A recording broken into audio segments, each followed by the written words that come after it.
안녕하세요. 가족 이야기 시청자 여러분. 이혼 서류의 잉크도 마르기 전 제 목숨보다 사랑했던 전 남편은 제 청춘과 심혈을 바친 300억짜리 저택을 송두리째 빼앗아 갔습니다. 저를 빈손으로 내쫓은 것도 모자라 그는 제 면전에 새빨간 청첩장 한 장을 던졌습니다. 그 안에는 그 인간과 내 연녀가 행복하게 웃고 있는 사진이 박혀 있었죠. 그는 비웃음 가득한 목소리로 말했습니다. 주말에 꼭 와, 전 부인. 진짜 행복이 뭔지 구경은 해야지. 저는 무너진 결혼 생활의 잔해 속에서 망연자실 서 있었습니다. 세상에서 가장 불행한 여자가 된 것만 같았죠. 하지만 눈물 젖은 청첩장을 들고 집에 돌아왔을 때 그걸 보신 저희 어머니는 뜻밖에도 화를 내지 않으셨습니다. 어머니는 그저 의미심장하고 서늘한 미소를 지으시더니 제 어깨를 두드리며 말씀하셨습니다. 울지 마라, 내 딸. 그냥 최고로 예쁘게 꾸미고 다녀와. 엄마가 아주 기가 막힌 연극 한 편을 보여줄게. 모든 비극은 맹목적인 믿음에서 시작되었습니다. 저는 인테리어 디자이너 한서연입니다. 잘생기고 능력 있는 광고 기획사 본부장 강민준을 만나 첫눈에 사랑에 빠졌죠. 그는 제게 화려한 세상을 보여주었고 장밋빛 미래를 약속했습니다. 그리고 저는 그 모든 것을 믿었습니다. 저희는 결혼했고 저희 어머니 박진숙 여사께서 저희 부부에게 주신 가장 큰 선물은 바로 고급 저택 가온채였습니다. 제 기억 속 어머니는 일찍 남편을 여의고 홀로 저를 억척스럽게 키워오신 평범한 주부였습니다. 저는 그런 귀한 선물을 마련하시느라 어머니께서 평생 모은 재산과 마지막 남은 쌈짓돈까지 모두 쏟아부으셨으리라 생각했습니다. 그래서 더더욱 그 집을 소중히 여겼고 3년이라는 청춘을 오롯이 바쳐 직접 설계하고 시공을 감리했습니다. 어머니의 마음에 보답하고 제가 사랑하는 남자와 행복한 가정을 꾸리기 위해 그 집을 하나의 예술 작품으로 만들고자 했습니다. 하지만 저는 그 천국이 그토록 빨리 지옥으로 변할 줄은 꿈에도 몰랐습니다. 가온채가 완공되어 시가 300억 원의 가치를 평가받자마자 강민주는 변하기 시작했습니다. 그는 차가워졌고 잦은 외박을 했습니다. 평소 저희 집안이 격에 맞지 않는다며 저를 탐탁지 않게 여기던 시어머니 최 여사는 이때다 싶어 기세등등해졌습니다. 그녀는 아예 저희 집에 들어와 살면서 저를 무급 가정부처럼 부리고 사사건건 트집을 잡으며 저를 들볶았습니다. 하지만 배신과 잔인함의 절정은 강민준에게서 나왔습니다. 약 2달 전 그는 근심 가득한 얼굴로 집에 돌아왔습니다. 회사가 심각한 자금난에 빠져 큰돈을 구하지 못하면 부도 위기에 처했다는 것이었습니다. 그는 제 앞에 무릎까지 꿇고 애원했습니다. 이 집만이 자신을 구할 수 있다고요. 가온채를 담보로 은행에서 대출을 받아 회사를 살리고 싶다고 했습니다. 서연아, 제발 이번 한 번만 도와줘. 그는 눈물을 글썽이며 제 손을 잡았습니다. 이 위기만 넘기면 내가 평생 너한테 다 갚을게. 이 집은 온전히 내 거야. 난 그냥 명의만 빌려서 대출받는 것뿐이야. 절대 욕심내지 않아. 남편을 깊이 사랑하고 믿었던 아내로서 그의 몰락을 어떻게 지켜만 볼 수 있었을까요? 저는 조금의 의심도 하지 않았습니다. 다음 날 그는 저를 한 법무사 사무실로 데려갔습니다. 책상 위에는 두꺼운 서류 뭉치가 놓여 있었습니다. 그는 서명해야 할 곳들을 가리키며 이건 은행 대출에 필요한 재산 담보 설정, 계약서라고 설명했습니다. 남편 걱정에 정신이 없던 저는 그를 전적으로 신뢰하며 서류 내용을 꼼꼼히 읽어보지도 않은 채 서명했습니다. 그것이 제 인생 최악의 치명적인 실수였습니다. 저는 수십 장의 담보 서류 사이에 그가 교묘하게 끼워 넣은 부동산 증여 계약서 한 장을 미처 보지 못했던 겁니다. 혼란 속에서 한 제 서명이 제 심혈이 담긴 집의 소유권을 끝장내는 마침표가 될 줄은 꿈에도 몰랐습니다. 목적을 달성하자마자 그의 가면이 벗겨졌습니다. 그는 더 이상 근심에 찬 얼굴이 아니었습니다. 그는 혼자가 아닌 그의 내연녀로 짐작했던 인플루언서 김유라와 함께 집에 돌아왔습니다. 저와 시어머니 앞에서 그는 태연하게 선언했습니다. 나 이혼하고 싶어. 시어머니는 놀라기는커녕 만족스러운 미소를 지었습니다. 모든 것이 그들이 함께 꾸민 연극이었던 겁니다. 회사 위기라는 연극은 저를 속여 서류에 서명하게 하고 집을 가로채기 위한 미끼에 불과했습니다. 내 꼴을 좀 봐.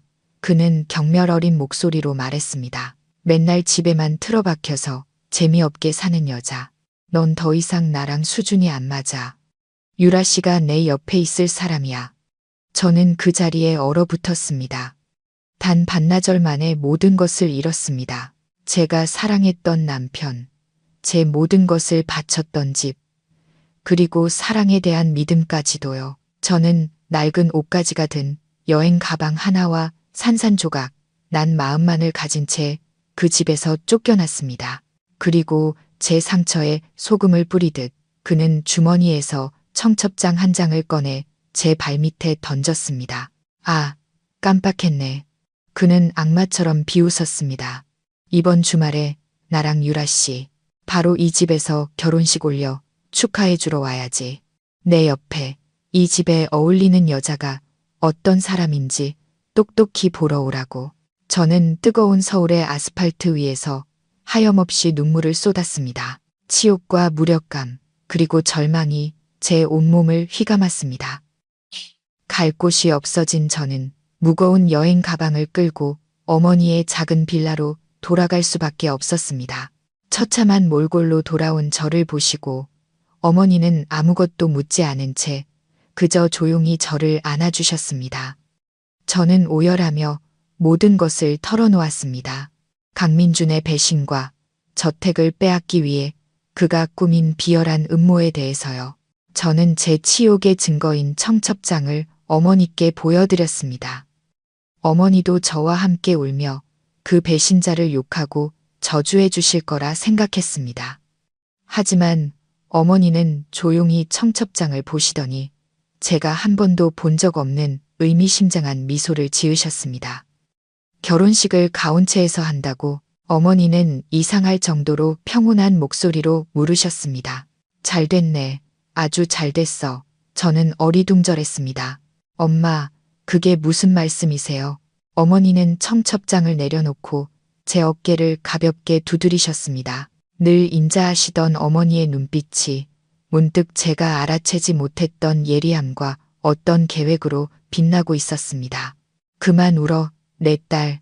어머니는 단호하게 말씀하셨습니다. 최고로 예쁘게 화장하고 가장 화려한 드레스를 골라 입고 그 결혼식에 가거라. 엄마가 약속할게.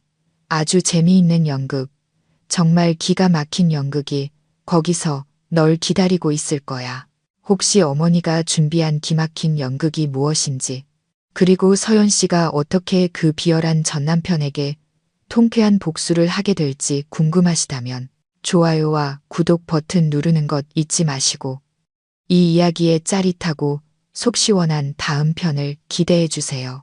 어머니의 알 수 없는 미소는 제 마음의 고통을 덜어주기는커녕 오히려 저를 더 깊은 혼란과 불안에 빠뜨렸습니다. 제 세상이 무너졌습니다. 사랑했던 남편을 잃고 심혈을 기울인 집을 빼앗겼으며 인간으로서의 존엄성마저 짓밟혔습니다. 그런데 어떻게 어머니는 저렇게 평온하실 수 있을까요? 어떻게 딸의 비극 앞에서 미소를 지으실 수 있는 걸까요? 엄마, 저는 어머니의 어깨에 얼굴을 묻고 흐느꼈습니다. 이제 다 끝났어요. 저한테는 아무것도 남지 않았어요. 그 사람이 엄마가 주신 집까지 전부 다 가져갔어요. 제가 너무 한심해요. 그걸 지키지 못했어요. 저는 어머니께서 애꿰했다 생각해라라며 저를 위로해 주실 거라 생각했습니다. 하지만 어머니는 그저 제 등을 가볍게 토닥인 후 저를 일으켜 앉히셨습니다. 제 눈을 똑바로 바라보는 어머니의 눈빛은 평소의 온화함 대신 낯선 예리함으로 빛나고 있었습니다. 한서연, 어머니가 부르셨습니다. 그 목소리는 더 이상 다정한 어머니의 목소리가 아니었습니다. 모든 것을 소나기에 쥐고 있는 사람의 목소리였습니다. 고개 들어, 엄마 봐.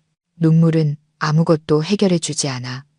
지금 울어야 할 사람은 네가 아니라 그 배신자 놈이야. 어머니는 부엌으로 가시더니 따뜻한 생강차 한 잔을 타주셨습니다. 찻잔의 온기가 손바닥으로 퍼졌지만 이미 얼어붙은 제 마음을 녹이기엔 역부족이었습니다. 저는 멍하니 흰 벽을 바라보며 앉아 있었습니다. 머릿속은 텅 비었고 오직 청첩장 속에서 행복하게 웃고 있는 강민준과 김유라의 모습, 그리고 진짜 행복이 뭔지 구경하러 와라던 그의 잔인한 말만이 메아리 쳤습니다. 어머니는 제 맞은편에 앉으셨습니다. 아무 말 없이 그저 저를 지켜보셨습니다. 그 눈빛은 동정이 아닌 마치 제가 스스로 평온을 되찾기를 기다리는 듯한 인내심이 담겨 있었습니다. 한참 후 제 울음이 잦아들자 어머니가 조용히 입을 여셨습니다. 서연아, 넌 엄마가 왜 항상 과거 얘기를 숨겼는지 궁금해한 적 없니? 왜 사람들한테 엄마는 그저 내 아버지가 남긴 얼마 안 되는 연금으로 사는 평범한 주부라고 말했는지 말이야. 저는 멍하니 어머니를 바라봤습니다. 사실이었습니다. 저는 한 번도 의심해 본 적이 없었습니다. 저는 그 이야기를 항상 믿어왔습니다. 어머니가 평생 고생하며 저를 키우셨고 그 저택은 어머니의 모든 것이라고 생각했습니다. 어머니는 나지막이 한숨을 쉬시더니 방구석에 있는 낡은 자개장으로 걸어가셨습니다. 잠겨있던 서랍을 여시고는 세월의 흔적으로 빛이 바랜 붉은색 나전 칠기함을 꺼내셨습니다. 어머니는 함을 테이블 위에 올려놓고 조심스럽게 여셨습니다. 안에는 보석이나 돈이 아닌 낡은 흑백 사진 몇 장과 누렇게 변한 수첩들이 들어있었습니다. 이게 진짜 엄마의 모습이란다. 어머니는 가라앉은 목소리로 말씀하셨습니다. 어머니는 제게 사진 한 장을 건네셨습니다. 사진 속에는 믿을 수 없을 만큼 아름답고 기품 있는 젊은 여인이 세계적으로 유명한 프랑스 셰프와 나란히 서 있었습니다. 사진 아래에는 박진숙, 1995년 파리 국제요리 명인 대회 대상이라는 글귀가 적혀 있었습니다. 저는 할 말을 잃었습니다. 엄마, 이게 엄마라고요?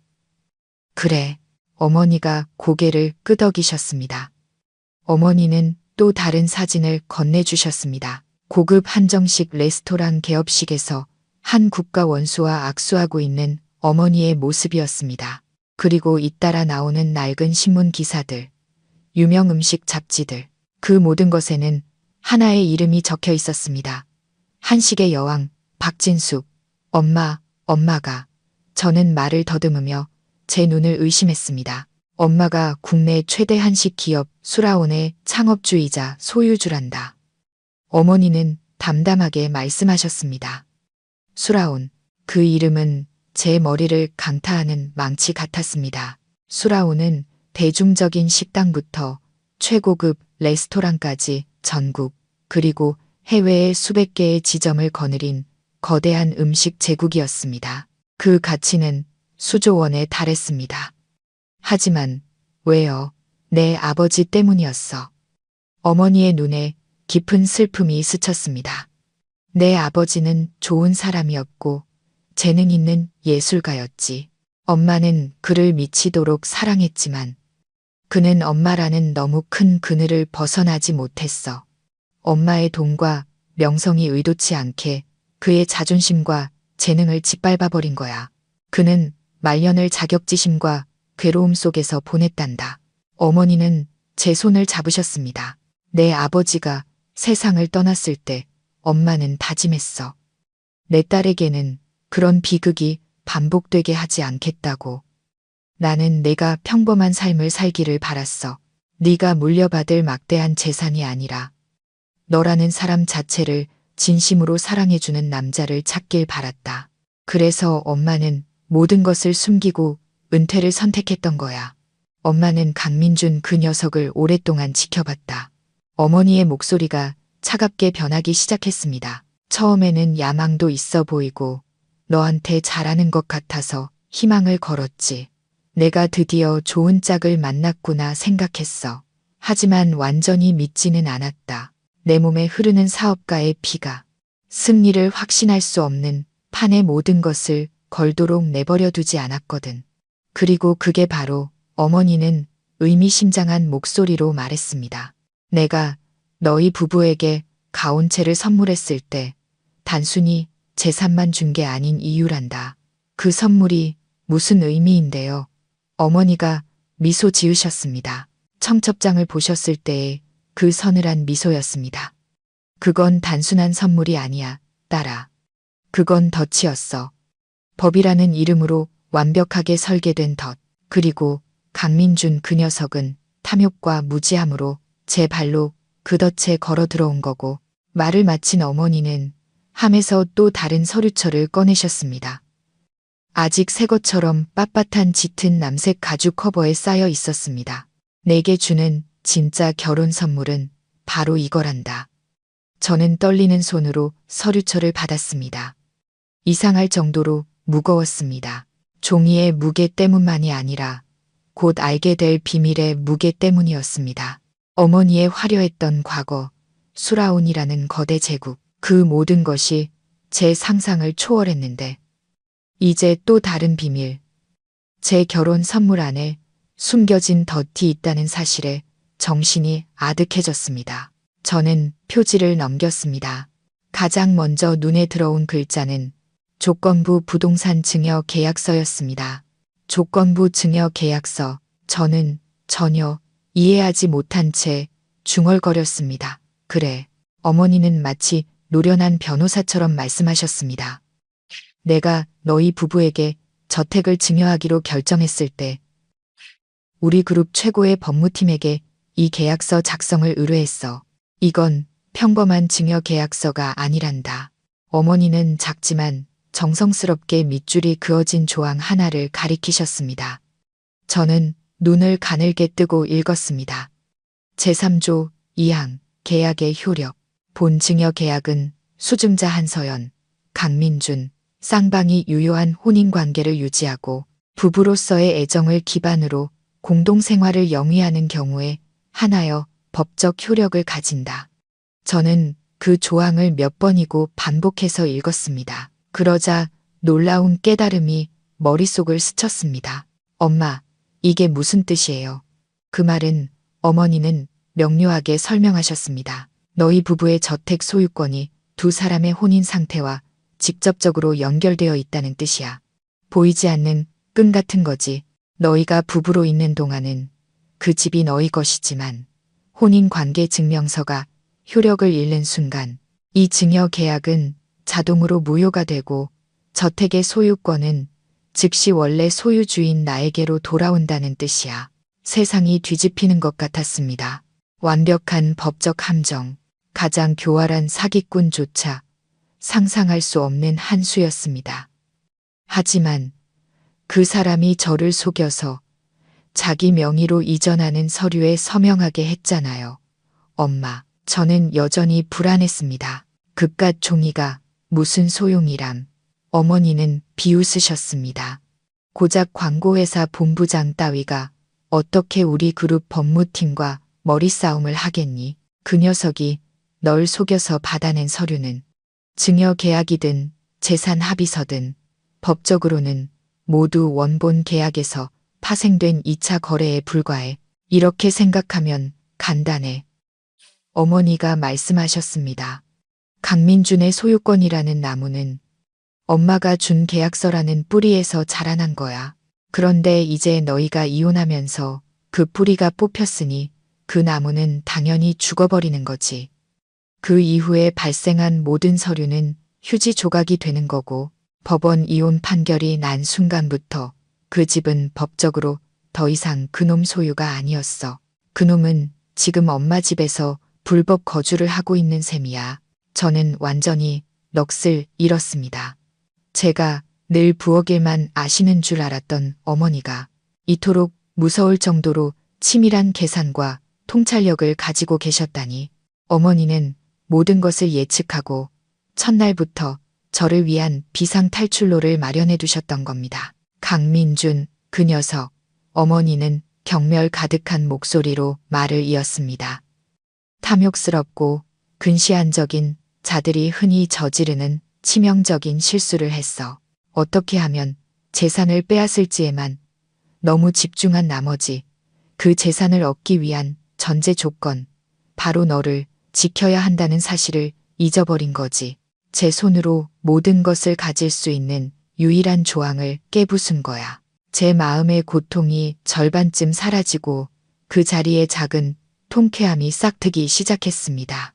그럼 이제 어떻게 해야 해요? 당장 소송해서 집을 되찾아야 하나요? 소송, 뭘 그리 서두르니? 어머니가 미소 지으셨습니다. 청첩장을 보실 때의 그 서늘한 미소였습니다. 소송해버리면 무슨 재미가 있겠어. 우리는 아무것도 할 필요 없어. 그저 가만히 앉아서 물고기가 제 발로 어항에 뛰어들기를 기다리기만 하면 돼. 어머니는 테이블 위에 청첩장을 집어들어 마치 예술품처럼 감상하셨습니다. 그놈이 청첩장을 보냈지. 바로 그 저택에서 결혼식을 하고 싶어 하고. 아주 좋아. 일을 크게 벌이면 벌일수록 망신도 더 커지는 법이거든. 세기의 결혼식을 원한다면 엄마가 세기의 재앙을 선물해 줘야지. 무슨 뜻이세요? 저는 아직 어머니의 생각을 따라갈 수 없었습니다. 그놈, 웨딩 케이터링 업체는 예약했니? 네, 더 로얄 키친이라는 최고급 업체라고 들었어요. 잘 됐네. 어머니는 장난기 어린 눈빛으로 고개를 끄덕이셨습니다. 그럼 일이 생각보다 훨씬 쉬워지겠어. 어머니는 더 이상 설명하지 않으시고 창가로 걸어가 밖을 내다보셨습니다. 네가 지금 할 일은. 어머니는 제 손을 잡으셨습니다. 눈물 닦고 슬픔은 다 잊어버리고 쇼핑하고 피부 관리받고 가장 화려한 드레스를 고르는 거야. 그날 너는 여왕처럼 나타나서 널 무시했던 자들의 몰락을 똑똑히 지켜봐야 해. 나머지는 모두 엄마한테 맡기렴. 제 눈에서 다시 눈물이 흘러내렸습니다. 하지만 이번에는 고통의 눈물이 아니었습니다. 감사와 통쾌함, 그리고 혼자가 아니라는 사실에 대한 행복의 눈물이었습니다. 제게는 어머니가 계셨습니다. 저를 사랑해 주실 뿐만 아니라 진정한 여왕이자 전사인 어머니가요. 테이블 위의 청첩장은 더 이상 치욕의 상징이 아니었습니다. 그것은 그가 자초한 연극의 마지막 장을 관람할 수 있는 VIP 초대장이 되었습니다. 그리고 저는 가장 앞자리에서 그 모든 것을 지켜볼 관객이 될 것이었습니다. 복수 계획이 세워지자 제 마음은 완전히 달라졌습니다. 고통과 절망은 기묘한 기대감과 흥분으로 바뀌었습니다. 저는 더 이상 비극에 빠진 희생양이 아니었습니다. 곧 상영될 기막힌 연극을 기다리는 관객이 되었습니다. 그리고 그 연극의 주연 배우인 강민준과 김유라는 저를 실망시키지 않았습니다. 그들은 자신들의 역할을 완벽하게, 더없이 뻔뻔하고 우스꽝스럽게 소화해냈습니다. 300억짜리 저택을 손쉽게 차지하고 눈엣 가시 갔던 저까지 쫓아내자 강민주는 마치 우리에서 풀려난 호랑이 같았습니다. 그는 더 이상 아무것도 숨기거나 거리끼지 않았습니다. 김유라와의 관계를 공공연하게 드러내고 마치 자신의 승리를 온 세상에 외치고 싶다는 듯 온갖 SNS와 언론의 대대적인 자랑을 시작했습니다. 수십만 팔로워를 거느린 인플루언서 김유라의 SNS는 순식간에 가온체에서의 호화로운 삶을 중계하는 리얼리티쇼 채널로 변했습니다. 그녀는 매일 수십 개의 사진과 스토리를 올렸습니다. 오늘은 명품 비키니를 입고 인피니티 풀에서 포즈를 취한 사진과 함께 나만의 천국에서 누리는 평화라는 글을 올렸고, 내일은 잡지 화보처럼 차려진 발코니에서 아침 식사를 즐기는 사진과 함께 매일 아침 눈 뜰 때마다 사랑하는 사람이 이렇게 조식을 준비해 주다니 이보다 더 행복할 순 없어라는 감탄사를 덧붙였습니다. 저는 그 사진들을 보며 실소를 금할 수 없었습니다. 그녀가 누리고 있는 그 천국은 벽돌 한 장, 풀 한 포기까지 모두 제 손길이 닿은 곳이었습니다. 그녀가 자랑하는 아침 식사는 아마 강민준이 급하게 나가서 사온 것이겠죠. 그는 계란 하나 제대로 삶을 줄 모르는 남자였으니까요. 하지만 자랑질의 절정은 그들의 세기의 결혼식 준비 과정에 대한 게시물들이었습니다. 광고 기획사 본부장인 강민주는 자신의 인맥을 총동원하여 이 결혼식을 하나의 거대한 PR 이벤트로 만들었습니다. 그는 연예 매체와 유명 블로거들을 적극적으로 초대해 기사를 쓰게 했습니다. 돈을 아끼지 않고 최고급 서비스 업체들을 섭외했습니다. 김유라의 웨딩드레스는 유명 프랑스 디자이너가 직접 한국으로 와서 제작하고, 결혼 반지는 티파니앤코의 한정판 다이아몬드 커플링이며, 피로연은 당연히 가온체의 정원에서 수백 명의 VIP 손님들을 모시고 더 로얄 키친의 서비스를 받으며 열릴 것이라고 강민주는 한 인터뷰에서 자랑스럽게 말했습니다. 기사가 올라올 때마다, 사진이 공유될 때마다 제 심장에 비수가 꽂히는 듯 했습니다. 하지만 이제는 아프지 않았습니다. 오히려 통쾌했습니다. 과시하면 할수록, 요란하게 굴면 굴수록 나중에 추락할 때 더 비참해질 테니까요. 그동안 저와 어머니는 조용한 일상을 보냈습니다. 어머니는 저를 도심에 있는 펜트하우스 중 한 곳으로 데려가셨습니다. 보안이 철저하고 완벽하게 외부와 차단된 곳이었습니다. 여기서 푹 쉬렴. 어머니가 말씀하셨습니다. 내가 지금 할 일은 오직 예뻐지고 빛나는 것뿐이야. 어머니는 제게 영양사, 개인 트레이너, 피부 관리 전문가까지 최고의 전문가들로 구성된 팀을 붙여주셨습니다. 저는 체계적인 식단과 운동을 시작했습니다. 책을 읽고 음악을 듣고 예술에 대해 더 공부했습니다. 저는 육체뿐만 아니라 정신까지 재건하고 있었습니다. 가끔 예전 지인들이 강민준과 김유라에 대한 기사 링크를 보내며 위로의 말을 건네왔습니다. 에이, 잊어버려. 그런 놈은 너한테 아까워. 저 여자 꼴 좀 봐. 진짜 뻔뻔한 불륜연애. 저는 그저 웃으며 고맙다고 답했습니다. 그들은 제가 동정을 필요로 하지 않는다는 사실을 몰랐습니다. 저는 다른 연극을 기다리고 있었습니다. 승리에 도취한 강민주는 경계심을 완전히 잃었습니다. 그는 제가 왜 그렇게 조용히 사라졌는지 전혀 의심하지 않았습니다. 아마 제가 너무 상심한 나머지 운명을 받아들이고 어디론가 숨어 슬픔을 곱씹고 있을 거라 생각했겠죠. 그는 자신이 선택한 케이터링 업체에 대해서도 한치의 의심도 품지 않았습니다. 엄청난 명성과 비싼 가격을 자랑하는 더 로얄 키친은 그의 격을 보여주기에 완벽한 선택이라고 믿어 의심치 않았습니다. 그는 제 발로 적의 손에 가장 날카로운 칼을 쥐어주고 있다는 사실을 몰랐습니다. 그들의 과시욕은 점점 더 우스꽝스러워졌습니다. 김유라는 심지어 하우스 투어 영상을 찍어 저택 구석구석을 자랑했습니다. 제가 직접 고른 가구들을 소개하며 그것이 자신의 세련된 안목이라고 말했습니다. 댓글창에는 수천 개의 찬사와 부러움이 가득했습니다. 하지만 저택에 와 본 적이 있던 제 친구 몇몇은 진실을 알아봤습니다. 저 도자기 화병 서연 언니가 고른 거 아니에요. 인테리어 스타일이 낯익은데 딱 서연 언니 스타일이네.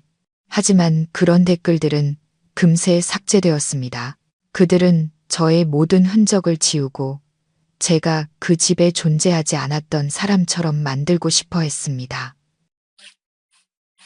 하지만 그들은 몰랐습니다. 이 저택의 영혼, 그리고 곧 시작될 연극의 영혼은 다른 사람의 손에 쥐어져 있다는 것을요. 더 로얄 키친의 사무실은 서울 중심가 최고급 빌딩의 꼭대기층에 있었습니다. 강민준과 김유라는 자신들이 VIP 고객이라도 되는 양 거만한 태도로 들어섰습니다. 그들은 도시 전경이 내려다 보이는 통유리 회의실로 안내받았습니다. 단정한 검은색 정장을 입고 머리를 깔끔하게 올린 중년 여성이 들어왔습니다. 그녀는 더 로얄 키친의 총괄이사이자 저희 어머니의 가장 믿음직한 오른팔 중 한 명인 박 이사였습니다. 강 본부장님, 김유라님, 반갑습니다. 박 이사는 프로페셔널한 미소를 지었습니다. 두 분의 세기의 결혼식을 맡게 되어 영광입니다. 박 이사님, 안녕하세요. 강민주는 의기양양한 표정으로 악수했습니다. 더 로얄 키친의 명성은 익히 들어 알고 있습니다. 제 결혼식은 모든 것이 최고 완벽해야 합니다. 비용은 문제되지 않습니다. 물론입니다.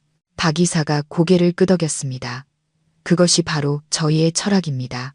혹시 피로연 메뉴에 대해 생각해 두신 것이 있으신지요? 김유라, 줄곧 조용히 있던 그녀가 마침내 입을 열었습니다. 교태 섞인 목소리였습니다. 전 사실 한식 같은 건 잘 몰라서요. 양식에 더 익숙하거든요. 메뉴는 아주 고급스러웠으면 좋겠어요. 알래스카 랍스터, 코베규 푸아그라 같은 걸로요. 돼지고기, 김치찜이나 생선조림 같은 촌스러운 음식은 입에 안 맞아서요. 그녀는 마치 그의 촌스러운 전 부인인 저를 겨냥하듯 일부러 강민준을 쳐다보며 말했습니다. 강민준은 감탄하며 고개를 끄덕였습니다. 맞습니다, 이사님. 우리 유라 씨 안목이 아주 높습니다. 최고급 메뉴로 준비해 주십시오. 제 손님들이 다들 지위가 있는 분들이라 실망시켜 드릴 순 없죠. 박 이사는 의미심장한 미소를 지을 뿐이었습니다. 그녀는 그들의 요구사항을 수첩에 꼼꼼히 받아 적었습니다. 네, 잘 알겠습니다. 두 분과 하객 여러분께 잊을 수 없는 미식 경험을 선사해드릴 특별한 메뉴를 준비하겠습니다. 강민준과 김유라를 배웅한 후 박 이사는 즉시 전화를 걸었습니다. 회장님, 미끼를 물었습니다. 수화기 저편, 저희 어머니 박진숙 회장님은 서재에서 연잎차를 마시고 계셨습니다. 어머니는 희미하게 미소 지으셨습니다. 좋아, 계획대로 진행해. 주방장에게 단단히 일러둬. 그 메뉴는 아주 특별하게 조리해야 한다고. 네, 알겠습니다. 그런데 회장님, 박 이사가 망설였습니다. 이렇게까지 하면 더 로얄 키친의 명성에 흠이 가지 않을까요? 명성. 어머니가 웃으셨습니다. 내 딸의 명예에 비하면 자회사 하나의 명성 따위가 뭐 그리 대수롭겠나. 게다가 이건 단순한 방해 공작이 아니야. 이건 하나의 미식 퍼포먼스지. 우리는 그들에게 진실의 맛이 어떤 것인지 똑똑히 보여줄 거야. 그렇게 치밀한 계획이 세워졌습니다. 한식의 여왕이신 어머니께서 직접 비밀 메뉴를 구성하셨습니다. 어머니가 직접 나설 필요도 없었습니다. 모든 명령은 완벽하게 전달되고 실행되었습니다. 어머니는 수라운 최고의 향토 음식 장인을 부르셨습니다. 가장 평범한 음식을 예술로 승화시키는 명인이었습니다. 이번 자네의 임무는, 어머니는 그에게 말했습니다. 음식을 맛있게 만드는 게 아닐세. 진짜 맛을 제대로 내는 거야. 거짓의 맛, 그리고 죗값의 맛을 말이지. 모든 준비는 비밀리에 진행되었습니다. 강민준과 김유라는 자신들이 곧 황실 연회를 즐기게 될 것이라 굳게 믿고 있었습니다. 결혼식 며칠 전, 더 로얄 키친 측은 그들에게 화려한 프랑스어 이름으로 가득 찬 가짜 메뉴판을 보냈습니다. 푸아그라와 무화과 소스, 랍스터 테르미도르. 그들은 메뉴판을 보며 만족스럽게 고개를 끄덕였습니다. 그 이름들 뒤에 전혀 다른 진실이 숨어 있다는 사실은 꿈에도 모른 채 말입니다. 그들은 승리에 너무 도취해 있었고 오만함에 눈이 멀어 조금의 경계심도 없었습니다. 그들은 바로 그 오만함이 자신들을 어머니의 손에 놀아나는 꼭두각시로 만들었다는 사실을 알지 못했습니다. 운명의 케이터링 업체와의 미팅 이후 제 세상은 완전히 바뀌었습니다. 더 이상 눈물로 지새우는 밤도 텅 빈 마음으로 맞이하는 아침도 없었습니다. 상처는 여전히 그곳에 있었습니다. 결코 완전히 아물지 않을 깊은 흉터처럼요. 하지만 더 이상 그 상처가 저를 지배하지는 못했습니다. 대신 배신이라는 잿더미 속에서 새로운 감정, 새로운 불꽃이 타오르기 시작했습니다. 그것은 바로 결이었습니다. 저는 더 이상 버림받은 불쌍한 아내, 나약한 한서연이 아니었습니다. 저는 점차 제 어머니, 한식의 여왕, 박진숙 회장의 딸다운 모습으로 변해가고 있었습니다. 결코 타인이 자신의 운명을 결정하도록 내버려 두지 않는 여자로 말입니다. 어머니는 제게 복수 계획뿐만 아니라 그보다 훨씬 더 중요한 것을 주셨습니다. 바로 자존감이었습니다. 가치 없는 놈 때문에 내 눈물을 한 방울도 흘리지 마라. 어머니는 제게 그렇게 말씀하셨습니다. 우는 대신 그 고통을 힘으로 바꿔 일어서서 고개를 빳빳이 들고 세상에 보여줘. 그놈 없이 네가 만 배는 더 잘 산다는 걸. 저는 어머니의 말씀대로 했습니다. 저는 안팎으로 제 자신을 재창조하는 탈바꿈의 과정을 시작했습니다. 어머니의 호화로운 펜트하우스는 더 이상 슬픔을 곱씹는 은신처가 아니었습니다. 저만의 개인 트레이닝 센터가 되었습니다. 매일 아침 이불 속에 웅크리는 대신 저는 새벽 5시에 일어나 어머니와 함께 루프탑에서 요가를 했습니다. 상쾌한 도시의 공기를 마시며 새로운 에너지가 온몸에 차오르는 것을 느꼈습니다. 그 후에는 최고의 개인 트레이너의 지도 아래 개인 헬스장에서 1시간 동안 땀을 흘렸습니다. 흐르는 땀방울은 제 몸매를 되찾아 주었을 뿐만 아니라 오랫동안 쌓여있던 번뇌와 울분까지 씻어내 주었습니다. 제 식단 역시 완전히 바뀌었습니다. 음식 전문가이신 어머니는 제게 건강뿐만 아니라 피부와 몸매 개선에 도움이 되는 영양식단을 직접 짜주셨습니다. 저는 더 이상 끼니를 거르거나 대충 때우지 않았습니다. 제 몸을 소중히 여기는 법, 제 자신을 사랑하는 법을 배웠습니다. 지난 3년간 제가 완전히 잊고 지냈던 것이었습니다. 하지만 가장 큰 변화는 육체가 아닌 정신에서 왔습니다. 어머니는 제가 부정적인 생각에 빠져들 틈을 단 1초도 주지 않으셨습니다. 저를 미술 전시회와 클래식 음악회에 데려가셨습니다. 성공한 여성 기업가, 재능 있는 예술가 같은 어머니의 친구분들을 소개해 주셨습니다. 저는 완전히 다른 세상, 지식과 창의력, 그리고 독립적이고 강인한 여성들의 세계를 접하게 되었습니다. 그들의 이야기를 듣고 그들의 경험에서 배우며 저는 점차 깨달았습니다. 한 여자의 세상이 단 한 명의 남자를 중심으로 돌아갈 수는 없다는 것을요.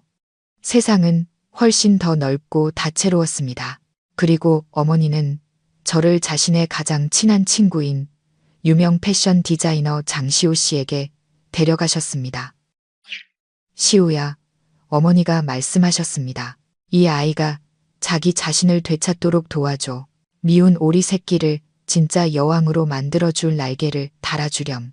장시호 디자이너는 저를 바라봤습니다. 예술가의 날카로운 시선이었습니다. 그녀는 제게 과거사에 대해 묻지 않았습니다. 그저 제 눈빛, 걸음걸이, 앉아있는 자세까지 조용히 관찰할 뿐이었습니다. 언니, 걱정 마세요. 그녀가 말했습니다. 이 아이는 미운 오리 새끼가 아니에요. 원래부터 공주님이었어요. 잠시 자기 왕관을 어디에 뒀는지 잊어버렸을 뿐이죠. 그 후 일주일 동안 저는 대부분의 시간을 장시우 디자이너의 작업실에서 보냈습니다. 그녀는 제게 옷을 맞춰주기만 한 것이 아니었습니다. 스타일, 코디법, 패션의 언어에 대해 가르쳐 주었습니다. 옷은 단순히 몸을 가리는 것이 아니라 당신이 어떤 사람인지를 보여주는 선언이라고 말했습니다. 지금 너의 이야기를 가장 잘 표현할 수 있는 색을 골라봐. 그녀가 말했습니다. 그리고 저는 루비 레드를 선택했습니다. 권력, 유혹, 열정, 그리고 복수의 색이었습니다. 드레스는 결혼식 바로 전날 완성되었습니다.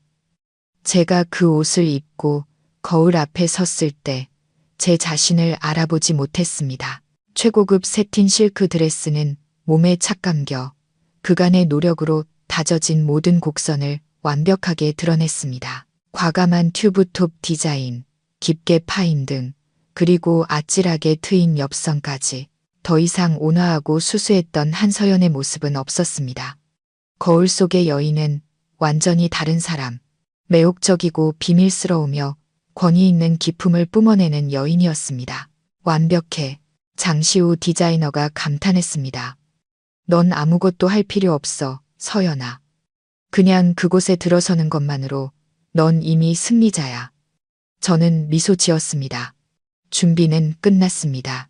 더 이상 두렵지도 원망스럽지도 않았습니다. 이상할 정도로 평온한 마음뿐이었습니다. 저는 결혼식을 망치러 가는 것이 아니었습니다. 빼앗긴 것을 되찾으러 가는 것도 아니었습니다. 그 사람은 더 이상 그럴 가치가 없었습니다. 저는 특별한 관객으로서 한 편의 연극을 보고 제 과거의 공식적인 마침표를 찍기 위해 가는 것이었습니다. 저는 강민준에게, 김유라에게, 그리고 그의 가족들에게 보여줄 것이었습니다. 그들이 무참히 버렸던 여자가 이제 얼마나 눈부시고 강하게 다시 태어났는지를. 그 주말 서울의 하늘은 세기의 결혼식을 축복이라도 하듯 맑고 화창했습니다. 제 심혈이 담긴 저택 가운체는 이제 화려하게 장식되어 있었지만 전혀 다른 스타일이었습니다. 제가 만들고자 했던 섬세하고 따뜻한 분위기는 사라지고 대신 과시적이고 천박할 정도의 호화로움이 그 자리를 채우고 있었습니다. 수천 송이의 흰 장미와 분홍 장미가 거대한 아치를 이루고 있었고 곳곳에 흰색 실크 리본이 걸려 있었습니다. 정원 중앙에는 대형 무대가 설치되었고 거대한 LED 스크린에서는 신랑 신부의 로맨틱한 웨딩 사진이 반복적으로 상영되고 있었습니다. 모든 것이 완벽했습니다. 화려하지만 텅 빈 겉모습만의 완벽함이었습니다. 점심시간이 지나자 고급 세단들이 꼬리를 물고 들어왔습니다. 하객들은 모두 재계와 연예계의 유력 인사들이었습니다. 기자들과 리포터들도 미디어를 위해 마련된 구역에 잔뜩 몰려들어 이 떠들썩한 행사의 모든 순간을 담을 준비를 하고 있었습니다. 파티의 주인공인 강민준과 김유라는 동화 속 왕자와 공주처럼 등장했습니다. 김유라는 수천 개의 다이아몬드가 박힌 명품 브랜드의 웨딩드레스를 입고 있었습니다. 완벽하게 메이크업된 얼굴에는 행복한 미소가 가득했습니다. 그녀는 강민준의 팔짱을 끼고 테이블을 돌며 축하와 부러움의 시선을 한 몸에 받았습니다. 그녀는 인생 최고의 순간을 만끽하고 있었습니다. 돈 많은 남편, 꿈에 그리던 결혼식, 그리고 수많은 사람이 선망하는 저택까지 모두 가졌으니까요. 그녀는 그 모든 것이 모래 위에 지은 성이며 곧 거대한 파도에 휩쓸려 사라질 운명이라는 것을 알지 못했습니다. 강민준 역시 승리의 기쁨에 취해 있었습니다. 그는 근사하고 자신감 넘쳤습니다. 저택을 손에 넣고 젊고 아름다운 아내까지 얻게 되자 그는 마치 왕이 된 듯한 기분이었습니다. 그는 제 존재를 완전히 잊었거나 애써 잊으려 하고 있었습니다. 그에게 저는 과거의 실수, 깨끗이 지워진 오점에 불과했습니다. 전 시어머니 최 여사 역시 화려한 한복을 차려입고 사방을 누비며 자신의 격에 꼭 맞는 새 며느리를 자랑하기에 바빴습니다. 이것 봐요. 우리 며느리는 이 정도는 돼야지. 그녀는 친구들에게 자랑스럽게 말했습니다. 예쁘고 능력 있고 윗사람 공경할 줄도 알고 정말 우리 집안의 복덩이라니까. 그녀는 자신이 자랑하는 그 복덩이가 곧 재앙으로 변할 것이라는 사실을 꿈에도 몰랐습니다. 결혼식은 순조롭고 완벽하게 진행되었습니다. 그들은 반지를 교환하고 케이크를 자르고 샴페인 타워를 채웠습니다. 박수갈채가 끊이지 않았습니다. 강민주는 마이크를 잡고 가식적인 감동에 찬 목소리로 말했습니다. 오늘 저희 두 사람을 축복해 주시기 위해 와주신 모든 분께 진심으로 감사드립니다. 저는 오늘 세상에서 가장 멋진 여자 김유라 씨와 결혼하게 되어 세상에서 가장 행복한 남자입니다. 그는 신부를 돌아보며 그녀의 이마에 입을 맞췄습니다. 식장은 다시 한번 박수와 환호로 가득 찼습니다. 수많은 카메라 플래시가 터지며 그들의 황금 같은 순간을 담았습니다. 그들은 만족과 승리의 절정에 있었습니다. 그리고 바로 그때가 가장 완벽한 타이밍이었습니다. 자, 이제 사회자가 선언했습니다. 모두 잔을 높이 드시고 서울 최고의 케이터링 업체 더 로얄 키친에서 준비한 황실 연회를 즐겨주시기 바랍니다. 그것이 바로 신호였습니다. 줄곧 밖에 차 안에서 대기하고 있던 저는 희미하게 미소 지었습니다. 그들의 연극은 끝났습니다. 이제 어머니의 연극이 시작될 차례였습니다. 신호에 맞춰 하얀 제복을 입은 수십 명의 서버들이 은색 덮개가 덮인 음식 쟁반을 들고 주방에서부터 정중하게 걸어 나오기 시작했습니다. 모두가 기대에 차 있었습니다. 그들은 이렇게 호화로운 결혼식의 메뉴가 어떤 산해짐이일지 궁금해했습니다. 랍스터, 전복, 혹은 샥스핀일까? 강민준과 김유라 역시 만족스러운 미소를 지으며 서빙 행렬을 바라보고 있었습니다. 하객들의 감탄과 찬사를 받을 준비가 되어 있었죠. 그리고 마침내 은색 덮개들이 일제히 열렸습니다. 하지만 그 아래에서 드러난 것은 랍스터나 코베규가 아니었습니다. 파티의 화려한 공간은 순식간에 너무나도 특징적인 냄새로 가득 찼습니다. 구수하고 토속적이며 결코 이곳에 어울리지 않는 냄새. 그것은 바로 청국장 냄새였습니다. 은색 덮개가 일제히 열리는 순간 저택 정원의 화려한 공간은 경악에 찬 침묵에 휩싸였습니다. 우아하게 흐르던 음악은 갑자기 어색해졌고 시끌벅적하던 웃음소리는 뚝 그쳤습니다. 화려한 드레스와 멋진 정장을 차려입은 수백 명의 하객들은 모두 눈을 동그랗게 뜨고 방금 테이블에 놓인 음식들을 믿을 수 없다는 표정으로 쳐다봤습니다. 붉은 알래스카 랍스터도 향긋한 코베규 스테이크도 부드러운 푸아그라도 없었습니다. 대신 그들 앞에는 이보다 더 한국적일 수 없는 음식들이 놓여 있었습니다.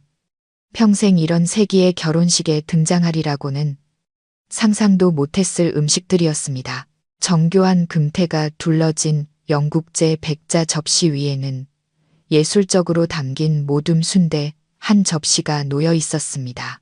쫀득한 찹쌀 순대와 토종 순대가 나란히 놓여 있고 그 옆에는 삶은 간과 허파, 오소리감투 같은 내장 부위가 정갈하게 썰려 있었습니다. 그리고 물론 빠질 수 없는 새우젓과 쌈장, 소금까지 곁들여져 있었죠. 하지만 가장 강렬한 인상을 남긴 것, 모든 하객의 후각을 지배해버린 것은 바로 뚝배기에 담긴 청국장이었습니다. 진하게 끓여낸 토종 청국장. 구수하면서도 그레란 그 특유의 냄새가 사방으로 퍼져나갔습니다. 미식가에게는 영혼의 음식이지만 이런 고급스러운 피로 현장에서는 그야말로 후각 테러였습니다. 청국장의 진한 냄새는 사정없이 정원 구석구석으로 퍼져나가 귀부인들의 샤넬, 노후 오 향수 냄새와 뒤섞여 형용할 수 없이 기괴한 향의 조합을 만들어냈습니다. 하지만 그게 다가 아니었습니다. 황실 모둠 순대 옆에는 돼지머리 편육한 접시가 먹음직스럽게 담겨 있었고 그 옆에는 삭힌 홍어회가 자리 잡고 있었습니다. 서울의 서민적인 시장 골목과 선술집의 정수가 이제 수십억 원짜리 결혼식 피로연 테이블 위에 정중하게 놓인 것이었습니다. 몇 초간 멍하니 있던 하객들은 서로를 쳐다보기 시작했습니다. 처음에는 작은 속삭임으로 시작된 웅성거림이 점점 커졌습니다. 이게 뭐야? 순대랑 청국장. 내가 잘못 본 건가? 세상에, 이 냄새는 또 뭐람? 평소 깨끗한 환경에서만 생활하던 몇몇 귀부인들은 코를 막으며 불쾌한 표정을 지었습니다. 호화로운 결혼식을 찬양하는 기사를 쓰기 위해 초대된 기자들 역시 당황한 채 손에 든 카메라를 들어야 할지 말아야 할지 몰라 허둥댔습니다. 이것은 사고가 아니었습니다. 이것은 치욕이었습니다. 공들여 연출된 예술적인 치욕이었습니다. 파티의 주인공인 신부 김유라가 가장 먼저 무너졌습니다. 그녀는 무대 위에 서서 아직 채가 시지 않은 행복한 미소를 짓고 있었습니다.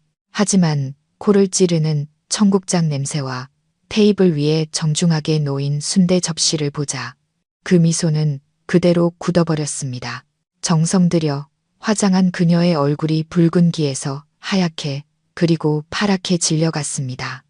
그녀는 SNS에서 항상 고급스럽고 상류층 이미지를 구축해온 인플루언서였습니다. 미슐랭 레스토랑에서의 식사를 자랑하고 격 떨어지는 음식은 먹지 못한다고 공공연히 말해왔습니다. 그런데 지금 인생에서 가장 중요한 날, 수백 개의 카메라 렌즈와 동급의 사람들이 지켜보는 앞에서 그녀는 돼지 내장과 청국장으로 가득 찬 파티를 마주해야 했습니다. 수치심과 창피함이 극에 달했습니다. 그녀는 마치 발가벗겨진 채 무자비하게 조롱당하는 기분이었습니다. 민준 씨, 강민준 씨, 그녀는 돌아보며 거의 울먹이는 목소리로 말했습니다. 이게 어떻게 된 거예요? 하지만 강민주는 그녀를 위로할 정신이 없었습니다. 그 역시 망연자실해 있었습니다. 그의 잘생긴 얼굴은 이제 분노와 굴욕감으로 시뻘겋게 달아올라 있었습니다. 그는 수십억 원을 쏟아붓고 모든 인맥을 동원해 자신의 지위를 과시할 성대한 결혼식을 원했습니다. 모두가 감탄하고 부러워하기를 바랐습니다. 하지만 지금 그가 받은 것은 동정의 눈빛과 킥킥거리는 웃음소리, 그리고 지워지지 않을 청국장 냄새뿐이었습니다. 그의 세기의 결혼식은 세기의 웃음거리로 전락했습니다. 그는 마치 하늘에서 떨어진 벼락을 맞은 듯한 기분이었습니다. 보이지 않지만 뼛속까지 아픈 따귀를 맞은 것 같았습니다. 그리고 경악은 곧 억누를 수 없는 분노로 변했습니다. 누군가 자신의 결혼식을 망치려 한다는 것을 직감했습니다. 그리고 그 범인은 다른 누구도 아닌 바로 저일 수밖에 없었습니다. 한서연, 그 미친 여자. 그는 이를 갈았습니다. 눈알이 시뻘겋게 충혈되었습니다. 그는 모든 이미지와 연기를 잊었습니다. 이제 그는 굴욕감에 미쳐버린 한 남자에 불과했습니다. 강민준의 분노는 오랫동안 억눌렸던 화산처럼 폭발했습니다. 그는 더 이상 하객들도 옆에서 울음을 터뜨리려는 신부도 신경 쓰지 않았습니다. 그의 목표는 단 하나, 이 재앙의 책임자를 찾아내 갈기갈기 찢어버리는 것이었습니다. 그는 시뻘겋게 달아오른 얼굴로 무대 아래로 뛰어내리며 주변을 샅샅이 뒤졌습니다. 책임자 어딨어? 더 로얄 키친 책임자 누구야? 당장 나와. 그의 고함이 정원 전체에 울려 퍼져 음악 소리와 사람들의 웅성거림을 압도했습니다. 모두가 신랑의 분노에 겁을 먹고 길을 터주었습니다. 그러자 강민준이 박이사라고 믿고 있던 단정한 검은 정장 차림의 여인이 주방 쪽에서 태연하게 걸어 나왔습니다. 그녀의 얼굴은 이상할 정도로 침착하고 프로페셔널했습니다. 네, 강 본부장님. 무슨 일로 그렇게 화가 나셨습니까? 당신 지금 그걸 말이라고 해. 강민주는 달려들어 박 이사의 멱살을 잡았습니다. 지극히 무례하고 이성을 잃은 행동이었습니다. 이것 좀 보라고. 당신들이 내 결혼식에 무슨 짓을 했는지 좀 보란 말이야. 순대의 청국장. 당신들 전부 미쳤어? 내가 이 결혼식에 얼마를 냈는지 알아? 망하고 싶어서 환장했냐고. 박 이사는 전혀 두려워하는 기색이 없었습니다. 그녀는 강민준의 손을 조용히 떼어내고 옷깃을 바로잡았습니다. 강 본부장님, 진정하시기 바랍니다. 오늘의 모든 음식은 저희가 합의한 메뉴에 따라 정확하게 준비되었습니다. 합의. 강민준은 자기 귀를 의심하며 소리쳤습니다. 무슨 소리야? 내 메뉴는 랍스터랑 코베규였어.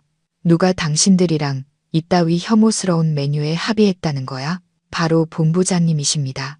박 이사는 여전히 차분한 목소리로 대답했습니다. 그러고는 직원에게 서류철을 가져오라고 손짓했습니다.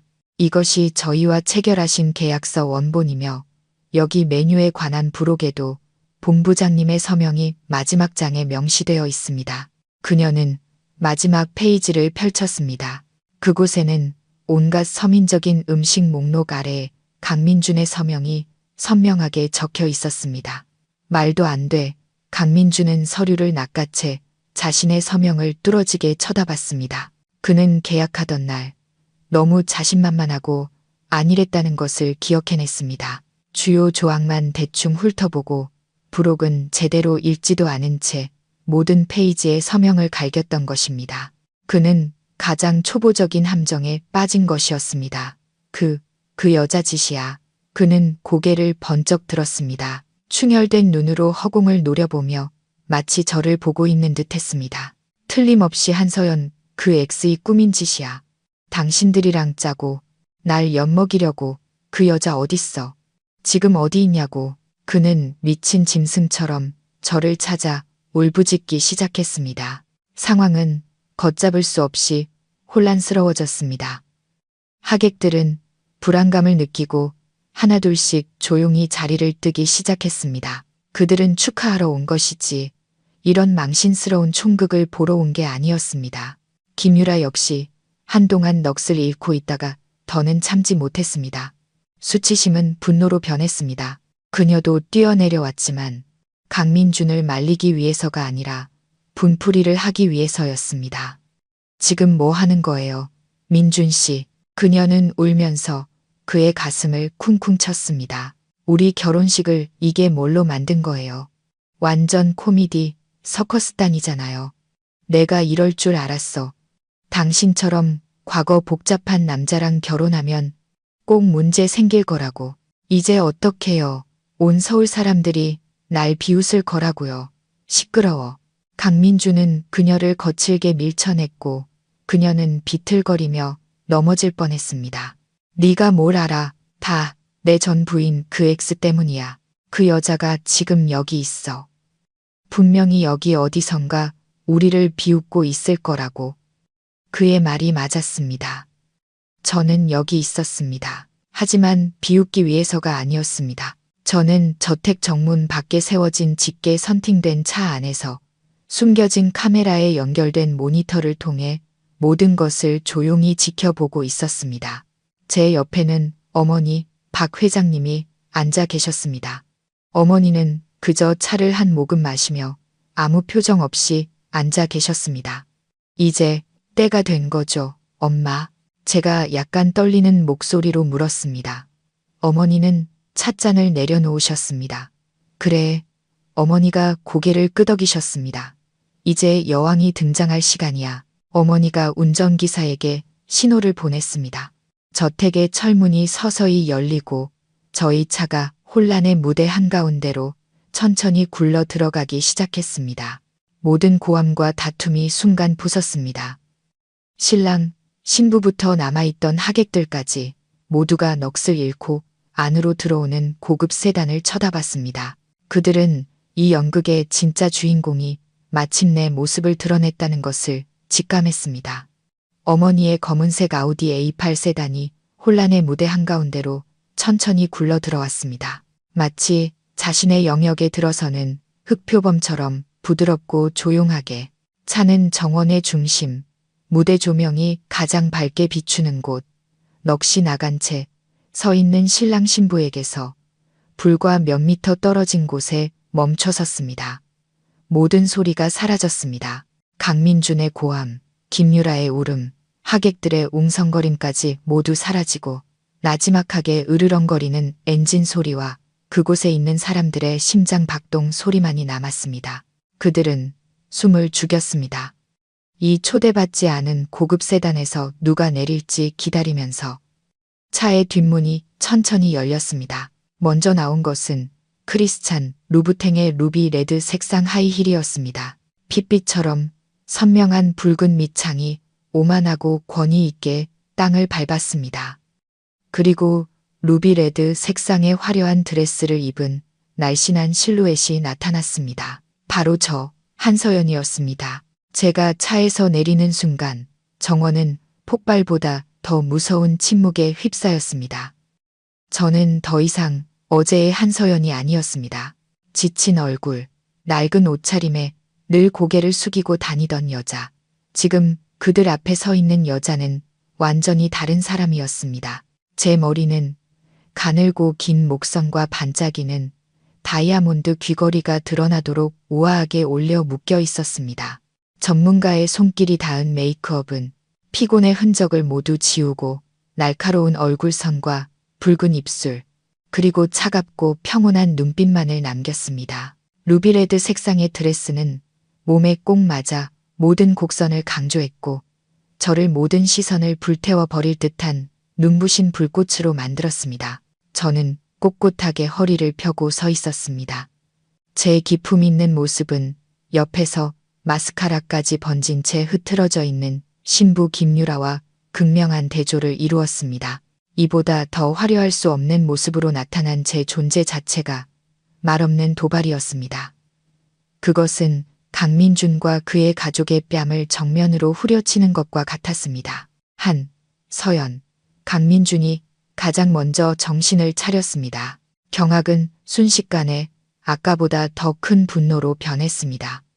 그는 청국장 파티부터 이 모든 혼란까지 제가 결혼식을 망치기 위해 꾸민 짓이라고 확신했습니다. 내가 감히 여길 와? 그는 제 얼굴에 대고 손가락질하며 고함을 질렀습니다. 이 미친 여자야. 전부 내가 꾸민 짓이지? 이놈들이랑 짜고 내 결혼식을 망치려고. 배 아파서 미치겠냐? 그는 미친 짐승처럼 제게 달려들었지만 어머니의 운전기사인 건장한 흑복의 남성에게 손쉽게 제지당했습니다. 이거 놔. 내가 저 여자 버르장머리를 고쳐놓겠어. 그는 발버둥 치며 욕설을 퍼부었습니다. 전 시어머니 최 여사 역시 정신을 차렸습니다. 충격이 가시자 증오와 분노만이 남았습니다. 그녀 역시 아들 곁으로 달려와 익숙한 연극을 시작했습니다. 아이고, 세상에, 여러분, 이것 좀 보세요. 제 전 며느리예요. 그녀는 남은 하객들에게 울며 불며 하소연했습니다. 제 아들한테 버림받고 앙심 품고 와서 깽판 치는 것 좀 보라고요. 쯧쯧, 자존심도 없는 것. 쫓겨났으면 곱게 사라질 것이지. 낯짝도 두껍게 다시 나타나다니. 애비 없이 자라서 그런가. 배운 게 없어서 그래. 그녀는 제 아픔을 후벼 파려는 듯 애비 없이라는 말을 일부러 강조했습니다. 하지만 저는 더 이상 아프지 않았습니다. 저는 그저 조용히 서서 그들의 연기를 지켜봤습니다. 제가 한때 사랑했던 남자가 이제 가장 저속한 말로 저를 욕하고 있었습니다. 제가 한때 어머니로 모시려 했던 여자가 이제 가장 악독한 말로 저를 모욕하고 있었습니다. 그들이 미쳐 날뛸수록 그들의 몰락은 더 비참해질 것이었습니다. 두 분 연기 다 하셨어요. 마침내 제가 입을 열었습니다. 제 목소리는 크지 않았지만 평온하고 위엄이 서려 있어 두 사람을 침묵하게 만들었습니다. 저는 강민준을 바라봤습니다. 내가 당신 결혼식을 망쳤다고요. 다시 한번 잘 봐요. 누가 이 결혼식을 웃음거리로 만들고 있는지. 나예요. 아니면 당신이에요. 직원 멱살이나 잡고 미친 사람처럼 소리 지르는 신랑. 바로 당신 아니냐고요. 그리고 저는 최 여사를 돌아봤습니다. 저는 더 이상 그녀를 어머니라고 부르지 않았습니다. 아주머니, 제가 자존심이 없다고요. 그럼 아들이 바람 피우는 걸 묵인하고 아들과 공모해서 며느리 재산을 통째로 빼앗으려는 시어머니는 자존심이 있는 건가요? 제 말은 그들의 위선적인 얼굴에 날아와 박히는 총알 같았습니다. 그들은 말문이 막혀 한마디도 대꾸하지 못했습니다. 그리고 한 가지 더, 제가 말했습니다. 제가 오늘 여기 온 건 깽판을 치기 위해서가 아니에요. 정식으로 초대받은 손님으로 온 겁니다. 저는 강민준이 직접 제 얼굴에 던졌던 새빨간 청첩장을 높이 들어 보였습니다. 바로 여기 신랑께서 진짜 행복이 뭔지 구경하러 오라고 친히 초대해 주셨잖아요. 저는 그저 초대에 응했을 뿐이에요. 저의 뻔뻔함에 강민주는 분노로 피가 끓어오르는 듯 했습니다. 너, 그는 말을 잇지 못하고 저를 향해 손가락질만 했습니다. 여긴 네가 있을 곳이 아니야. 꺼져. 당장 내 집에서 꺼지라고. 당신 집. 저는 입꼬리를 올리며 비웃었습니다. 여기가 정말 당신 집이라고 확신해요. 강민준 씨? 당연하지. 등기부 등본에 내 이름 박혀 있어. 당장 꺼져. 경비 부르기 전에 그가 으르렁거렸습니다. 그래요. 제가 도전적인 목소리로 말했습니다. 그럼 부르세요. 나도 궁금하네요. 내 집 경비가 과연 누구 말을 들을지.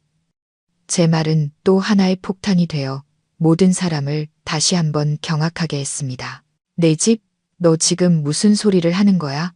강민준조차 멈칫하며 막연한 불안감이 그의 마음속에 피어오르기 시작했습니다. 바로 그때 여전히 혼란스러운 주방 쪽에서 우아하고 기품 있는 짙은 청록색 실크 한복을 입은 여인의 그림자가 천천히 걸어 나왔습니다.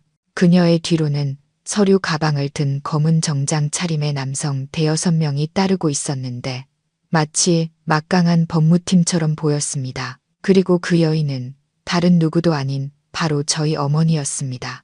어머니의 등장은 마치 진정제처럼 즉시 모든 혼란을 잠재웠습니다.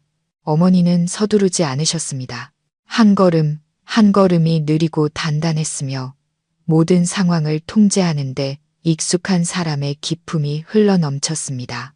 어머니는 강민준도 최 여사도 쳐다보지 않으셨습니다. 어머니의 시선은 식장 전체를 훑었고 그 날카롭고 위험 있는 눈빛에 마주친 모든 이들은 저도 모르게 고개를 숙였습니다. 그리고 예상치 못한 일이 일어났습니다. 하객 중 몇몇 FB와 부동산 업계에서 이름이 알려진 나이 지긋한 사업가들이 어머니를 보자 경악하더니 황급히 일어나 정중하게 고개를 숙여 인사했습니다. 박 회장님, 여기서 뵙게 될 줄은 몰랐습니다. 회장님, 오랜만입니다. 건강히 잘 지내셨습니까? 박진숙 회장님, 이런 영광이. 강민준과 그의 어머니는 완전히 넋을 잃었습니다. 박 회장님, 우리 집의 가사 도우미가 왜 저 성공한 사업가들이 우리 어머니에게 고개를 숙이는 거지? 한서연 엄마, 최 여사는 자기 눈을 의심하며 중얼거렸습니다. 당신이 왜 여기에? 누가 당신을 들여보냈어? 그제야 어머니는 천천히 그녀를 돌아보셨습니다. 화를 내지 않으셨습니다. 그저 연민과 경멸이 뒤섞인 눈빛으로 최 여사를 바라볼 뿐이었습니다.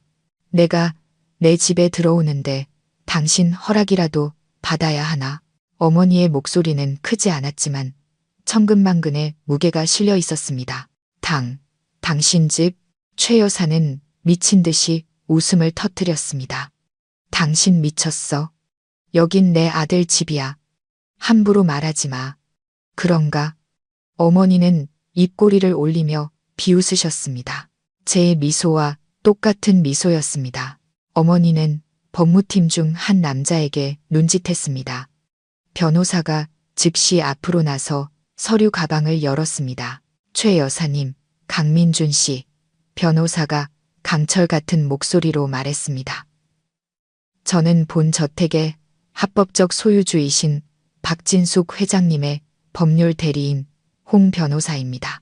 그는 공증사무소의 붉은 직인이 선명한 서류철을 높이 들어 보였습니다. 몇 년 전 3월 15일에 작성된 공증번호 1234호 조건부 부동산 증여 계약서에 의거하여 저의 의뢰인이신 박진숙 회장님께서는 따님인 한서연 씨와 사위인 강민준 씨에게 가온채의 소유권을 증여하셨습니다. 변호사는 잠시 말을 멈추고 강민준의 얼굴을 똑바로 쳐다봤습니다. 하지만 계약서 제3조 2항에는 본 계약은 강민준 씨와 한서연 씨가 유효한 혼인 관계를 유지하는 경우에만 효력이 발생한다고 명시되어 있습니다. 그리고 이달 5일 그가 말을 이었습니다. 가정법원에서 두 분의 이혼 판결이 확정되었습니다. 이는 계약의 전제 조건이 파기되었음을 의미하며 법에 따라 본 증여계약은 공식적으로 무효가 되었습니다. 식장 전체에 침묵이 흘렀습니다. 모두가 숨을 죽이고 변호사의 말 한마디 한마디에 귀를 기울였습니다. 이는 즉 변호사가 결론을 내렸습니다. 본 저택의 소유권이 자동으로 원소유주이신 저희 의뢰인 박진숙 회장님께 복귀되었음을 의미합니다. 강민준 씨가 이후 한서연 씨를 속여 받아낸 모든 2차 명의 이전 및 증여 서류는 법적 효력이 없습니다. 간단히 말해 강민준 씨, 당신과 당신 가족은 지금 타인의 재산 위에서 불법으로 파티를 열고 있는 겁니다. 아니야, 말도 안 돼. 너희들 전부 거짓말하고 있어. 강민준이 고함을 질렀습니다. 그는 달려들어 서류를 빼앗으려 했지만 저희 측 경호원 2명에게 제지당했습니다. 모두 국가가 공증한 합법적인 서류입니다. 홍 변호사가 차갑게 말했습니다. 믿지 못하시겠다면 법정에서 뵙도록 하죠. 그제야 어머니가 천천히 다가오셨습니다. 어머니는 강민준 대신 핏기 하나 없이 떨고 있는 신부 김유라를 바라보셨습니다. 아가씨, 반가워요. 어머니의 목소리가 갑자기 부드러워졌습니다. 유라 씨라고 했죠. 참 예쁘네요. 나는 한식기업 수라운의 대표이자 두 사람이 고용한 더 로얄 키친의 소유주인 박진숙이라고 해요. 우리 서비스를 믿고 맡겨줘서 고마워요. 또 하나의 폭탄이 터졌습니다.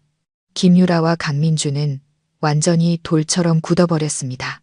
그리고 이 집의 주인이기도 하니 어머니는 미소를 더욱 활짝 지으며 말을 이었습니다. 오늘 내가 직접 손님들을 대접할 메뉴를 정하기로 했어요. 전부 고향의 정이 듬뿍 담긴 특별한 음식들이죠.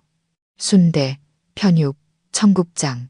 아가씨가 촌스러운 음식은 잘 못 먹는다고 들었는데 그래도 괜찮아요. 한번 먹어봐요. 의외로 입에 맞을지도 모르잖아요. 어머니의 말 한마디 한마디는 달콤하면서도 김유라의 자존심을 찌르는 독침 같았습니다. 수치심과 창피함, 그리고 곧 파산할 남자와 결혼할 뻔했다는 공포심에 그녀는 더 이상 견딜 수 없었습니다. 싫어. 나 이 결혼 안 해. 당신 같은 사기꾼이랑 결혼 안 한다고. 그녀는 비명을 지르며 다이아몬드 반지를 손가락에서 빼내 강민준의 얼굴에 던져버렸습니다. 그리고 거추장스러운 웨딩드레스를 움켜쥐고 울면서 저택 밖으로 죽을 힘을 다해 도망쳤습니다. 수백 개의 동정 어린 시선과 쉴 새 없이 터지는 카메라 플래시 속에서 연극은 정말로 막을 내렸습니다. 그리고 그 결말을 쓴 사람은 다름 아닌 저희 어머니였습니다. 한식의 여왕은 이보다 더 화려할 수 없게 귀환했습니다. 김유라의 총극은 굴욕적인 탈주로 끝이 났고 파티의 주 무대에는 처참한 공허함만이 남았습니다. 신부는 도망쳤고 재벌가 입성의 꿈은 산산조각 났습니다. 그리고 오늘의 주인공이었던 신랑은 이제 실패한 사기꾼으로 전락하여 거짓의 파편들 속에서 망연자실 서 있을 뿐이었습니다. 강민주는 김유라가 던진 다이아몬드 반지에 맞은 뺨에 붉은 자국을 그대로 남긴 채 미동도 없이 서 있었습니다. 그는 더 이상 소리치지도 분노하지도 않았습니다. 그저 텅 빈 눈으로 사라진 신부의 뒷모습을 바라보다가 구수한 냄새를 풍기는 순대 접시를 내려다보고 승자의 편에 서 있는 저와 어머니를 번갈아 쳐다볼 뿐이었습니다. 아마 이 순간까지도 그는 현실을 믿을 수 없었을 겁니다. 1시간도 채 안 되는 시간 동안 자신의 머리 위로 쏟아진 너무나도 가혹하고 잔인한 현실을요. 하지만 어머니는 그가 현실을 소화할 시간을 더 줄 생각이 없으셨습니다. 덫을 놓고 기다렸으며 이제는 그물을 걷어 올릴 시간이었습니다. 어머니는 이 연극이 어중간하게 끝나기를 원치 않으셨습니다. 완벽한 결말, 자신의 딸을 짓밟은 자들에게 평생 잊지 못할 교훈이 될 결말을 원하셨습니다. 홍 변호사는 신부의 총극이 끝난 후 모두가 정신을 차릴 몇 초의 시간을 준 뒤 다시 입을 열었습니다. 그의 목소리는 최종 판결을 내리는 판사처럼 감정 없이 냉철하고 단호했습니다. 강민준 씨, 그가 넉나간 남자를 똑바로 쳐다보며 말했습니다. 다시 한번 말씀드립니다. 민법 규정과 공증된 조건부 증여 계약서에 의거 귀하와 한서연 씨의 이혼 판결이 효력을 발휘하는 시점부터 가온채 저택 증여 계약은 공식적으로 무효가 되었습니다. 그는 부인할 수 없는 법적 효력을 강조하려는 듯 서류철을 다시 한번 높이 들어 보였습니다. 이는 곧 본 부동산에 대한 모든 소유, 사용, 처분 권한이 자동으로 원소유주이신 저희 의뢰인 박진숙 회장님께 복귀되었음을 의미합니다. 이혼일 이후 귀하와 귀하 가족이 본 주소지에서 행한 모든 점유 및 사용 행위는 불법 행위입니다. 변호사의 말 한마디 한마디는 강민준과 그의 어머니의 머리를 내리치는 망치 같았습니다. 바닥에 주저앉아 있던 최 여사가 그제야 정신을 차렸습니다. 그녀는 비틀거리며 일어나 어머니를 향해 손가락질했습니다. 아니야, 너희들 거짓말하고 있어. 짜고 치는 사기극이야. 그녀는 목이 쉰 소리로 외쳤습니다. 이 집은 내 아들 거야. 서연이가 증여 계약서에 사인했단 말이야. 너희들은 여기 있을 권리가 없어. 어머니는 그저 연민의 눈빛으로 그녀를 바라봤습니다. 최 여사, 어머니가 평온하게 말했습니다. 법에 대한 무지가 당신의 죄를 덮어줄 변명이 되진 않아. 당신 아들이 내 딸을 속여 받아낸 그 종이는 이 집에 대한 소유권이 합법적일 때만 유효한 거야. 하지만 안타깝게도 내 딸과 이혼하기로 결정한 순간 그놈은 제 손으로 그 소유권을 없애버렸지. 어머니는 가까이 다가가 그녀의 눈을 똑바로 쳐다봤습니다. 당신은 항상 아들을 자랑스러워했지. 똑똑하고 능력 있고 모든 걸 계산할 줄 안다고 생각했잖아. 그런데 이것 봐. 고작 한 줌의 탐욕과 근시안적인 생각 때문에 제 스스로를 바보, 빈털터리로 만들었어. 아직도 그놈이 자랑스러워? 어머니의 말은 최 여사의 자존심을 완전히 무너뜨리는 마지막 비수였습니다. 그녀는 말문이 막힌 채 온몸을 부들부들 떨었습니다. 그녀는 깨달았습니다. 모든 것이 덫이었고 자신과 아들이 기쁘게 제 발로 걸어 들어간 완벽한 덫이었다는 것을요. 그리고 오늘 홍 변호사가 다시 말을 이었습니다. 그의 목소리는 지극히 엄격해졌습니다. 합법적 소유주를 대리하여 본인은 강민준 씨, 최 여사님, 그리고 관계없는 모든 분들께 즉시 이 저택 부지에서 퇴거할 것을 공식적으로 요구합니다. 퇴거. 강민준이 고개를 번쩍 들었습니다. 그의 눈이 시뻘겋게 충혈되었습니다. 여긴 내 결혼식장이야. 당신들이 날 쫓아낼 권리는 없어. 당신의 결혼식은 끝났습니다. 홍 변호사가 일말의 동정심도 없이 대답했습니다. 신부는 도망쳤고 당신은 지금 타인의 재산 위에서 불법 행사를 하고 있습니다. 법에 따라 저희는 귀하에게 이 위반 행위를 즉시 중단할 것을 요구할 모든 권리가 있습니다. 만약 협조하지 않으신다면 저희는 부득이하게 공권력의 개입을 요청할 수밖에 없습니다. 너희들이 감히. 강민준은 이를 갈았습니다. 그는 마지막 남은 자존심이라도 붙잡으려 애썼습니다. 수백 명의 사람들 앞에서 자신의 세기의 결혼식에서 쫓겨난다는 사실을 받아들일 수 없었습니다. 그는 지지를 구하듯 주위를 둘러봤지만 돌아오는 것은 동정 어린 시선, 안타까운 고갯짓, 그리고 경멸의 눈빛뿐이었습니다. 아무도 그의 편에 서지 않았습니다. 사람들은 그의 뻔뻔함과 어리석음을 충분히 보았습니다. 연극은 막을 내려야 했고 마지막 커튼콜은 거부할 수 없는 명령에 의해 내려졌습니다. 강민준이 여전히 버티고 있자 어머니는 더 이상 아무 말도 하지 않으셨습니다. 그저 변호사에게 조용히 고개를 끄덕이셨습니다. 홍 변호사는 즉시 휴대폰을 꺼내 단축번호를 눌렀습니다. 여보세요, 김 팀장. 그룹 보안팀 안으로 투입시켜. 신원 미상의 인물들이 회장님 자택을 불법 점유하고 소란을 피우고 있어. 절차에 따라 정중하게 모셔내도록. 통화는 끝났습니다. 이분도 채 되지 않아 정문 밖에서 검은 제복을 입고 건장한 체격을 갖춘 20명 가까운 보안 요원들이 일사불란하게 안으로 들어왔습니다. 그들은 가장 복잡한 상황을 처리하도록 훈련된 수라온 그룹의 내부 보안팀이었습니다. 그들의 등장은 강민준의 마지막 저항 의지마저 완전히 꺾어버렸습니다. 그는 자신을 향해 다가오는 압도적인 기세의 보안팀을 보며 모든 것이 정말로 끝났음을 직감했습니다. 보안팀장이 다가와 어머니와 제게 정중하게 고개를 숙여 인사한 뒤 강민준을 향해 돌아섰습니다. 강민준 씨, 그의 낮고 위험 있는 목소리가 울렸습니다. 당신과 당신 가족을 밖으로 모시라는 명령을 받았습니다. 협조해 주시기 바랍니다. 너희들한테는 권리가 없어.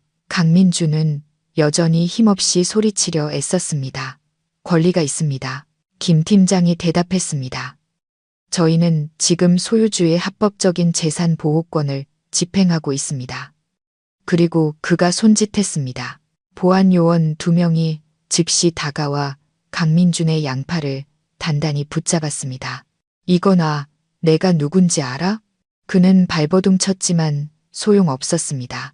그의 힘은 전문적으로 훈련된 사람들과 비교할 바가 못 되었습니다. 화려한 턱시도를 입은 신랑이 건장한 경호원 2명에게 겨드랑이가 잡힌 채 끌려나가는 모습은 더없이 비참하고 우스꽝스러운 광경이었습니다. 최 여사는 아들이 끌려나가는 것을 보고 울부짖으며 드러누우려 했습니다. 내 아들 놔줘, 이 도둑놈들아. 하지만 그녀 역시 여성 보안 요원 2명에게 신속하게 제지당했습니다. 여사님, 저희를 따라오시죠. 그들의 목소리는 정중했지만 행동은 단호했습니다. 그들의 친척들, 조금 전까지만 해도 거들먹거리던 사람들도 모두 더없이 창피한 모습으로 파티장에서 쫓겨났습니다. 그들은 마치 오리떼처럼 몰려 아직 순대와 청국장이 가득한 테이블 사이를 지나 남은 하객들의 동정 어린 시선을 받으며 자신들의 천국이 될 것이라 믿었던 저택의 대문 밖으로 쫓겨났습니다. 그들 가족이 깨끗하게 정리된 후에야 어머니는 무대 위에 마이크를 잡으셨습니다. 어머니는 넋이 나간 하객들이 아닌 여전히 돌아가고 있는 수십 개의 미디어 카메라 렌즈를 바라보셨습니다. 신사숙녀 여러분, 어머니의 목소리는 더 이상 딸을 위해 복수하는 어머니의 목소리가 아니었습니다. 위험 있는 그룹 회장의 목소리였습니다. 저는 수라온 그룹의 회장 박진숙입니다. 오늘 불미스러운 연극을 보여드리게 되어 대단히 죄송합니다. 어머니는 잠시 말을 멈추고 미소 지으셨습니다. 하지만 잔치는 이미 벌어졌고 음식도 차려졌으니 이 향토색 짙은 음식들이 괜찮으시다면 부디 마음껏 즐겨주시길 바랍니다. 이 자리를 빌려 미래의 이곳의 문을 열 수라온 가온체 지점에 뜻하지 않은 런칭 파티로 삼겠습니다. 어머니의 유머러스하면서도 날카로운 말에 식장 전체가 박수갈채로 터져나갔습니다. 어머니는 집을 되찾았을 뿐만 아니라 언론의 재앙을 최고의 PR 기회로 바꾸셨습니다. 그리고 제 옆에 있는 이 아이는 어머니는 말을 이으며 저를 옆에 세우셨습니다. 제 유일한 딸 한서연입니다. 그리고 이 아이가 바로 저와 함께 이 브랜드를 관리하고 발전시켜 나갈 사람입니다. 어머니가 제 손을 높이 들어 올리자 모든 시선과 카메라 렌즈가 제게로 쏟아졌습니다. 저는 더 이상 버림받은 며느리가 아니었습니다. 저는 어머니 곁에서 거대 제국의 상속자이자 자신의 왕국을 되찾은 공주로서 서 있었습니다. 세기의 결혼식은 그들 가족에게 세기의 재앙이 되었지만 저에게는 이보다 더 눈부실 수 없는 새로운 시작이었습니다. 연극은 정말로 막을 내렸고 그 결말을 쓴 사람은 다름 아닌 저희 어머니였습니다. 한식의 여왕은 이보다 더 화려할 수 없게 귀환했습니다. 저는 어머니의 손을 꼭 잡고 새로운 미래, 새로운 인생이 저를 기다리는 앞을 바라봤습니다. 운명의 그 밤은 그들 가족이 보안팀에 의해 가온채 대문 밖으로 호송되는 것으로 끝이 났습니다. 수백 개의 눈과 수십 개의 카메라 렌즈가 지켜보는 가운데 그들은 집도 명예도 없이 어둠 속으로 내쳐졌고 암담한 미래만이 그들을 기다리고 있었습니다. 하지만 그것은 그들이 겪을 지옥의 시작에 불과했습니다. 탐욕과 오만, 그리고 배신이라는 벽돌로 스스로 쌓아 올린 지옥이었습니다.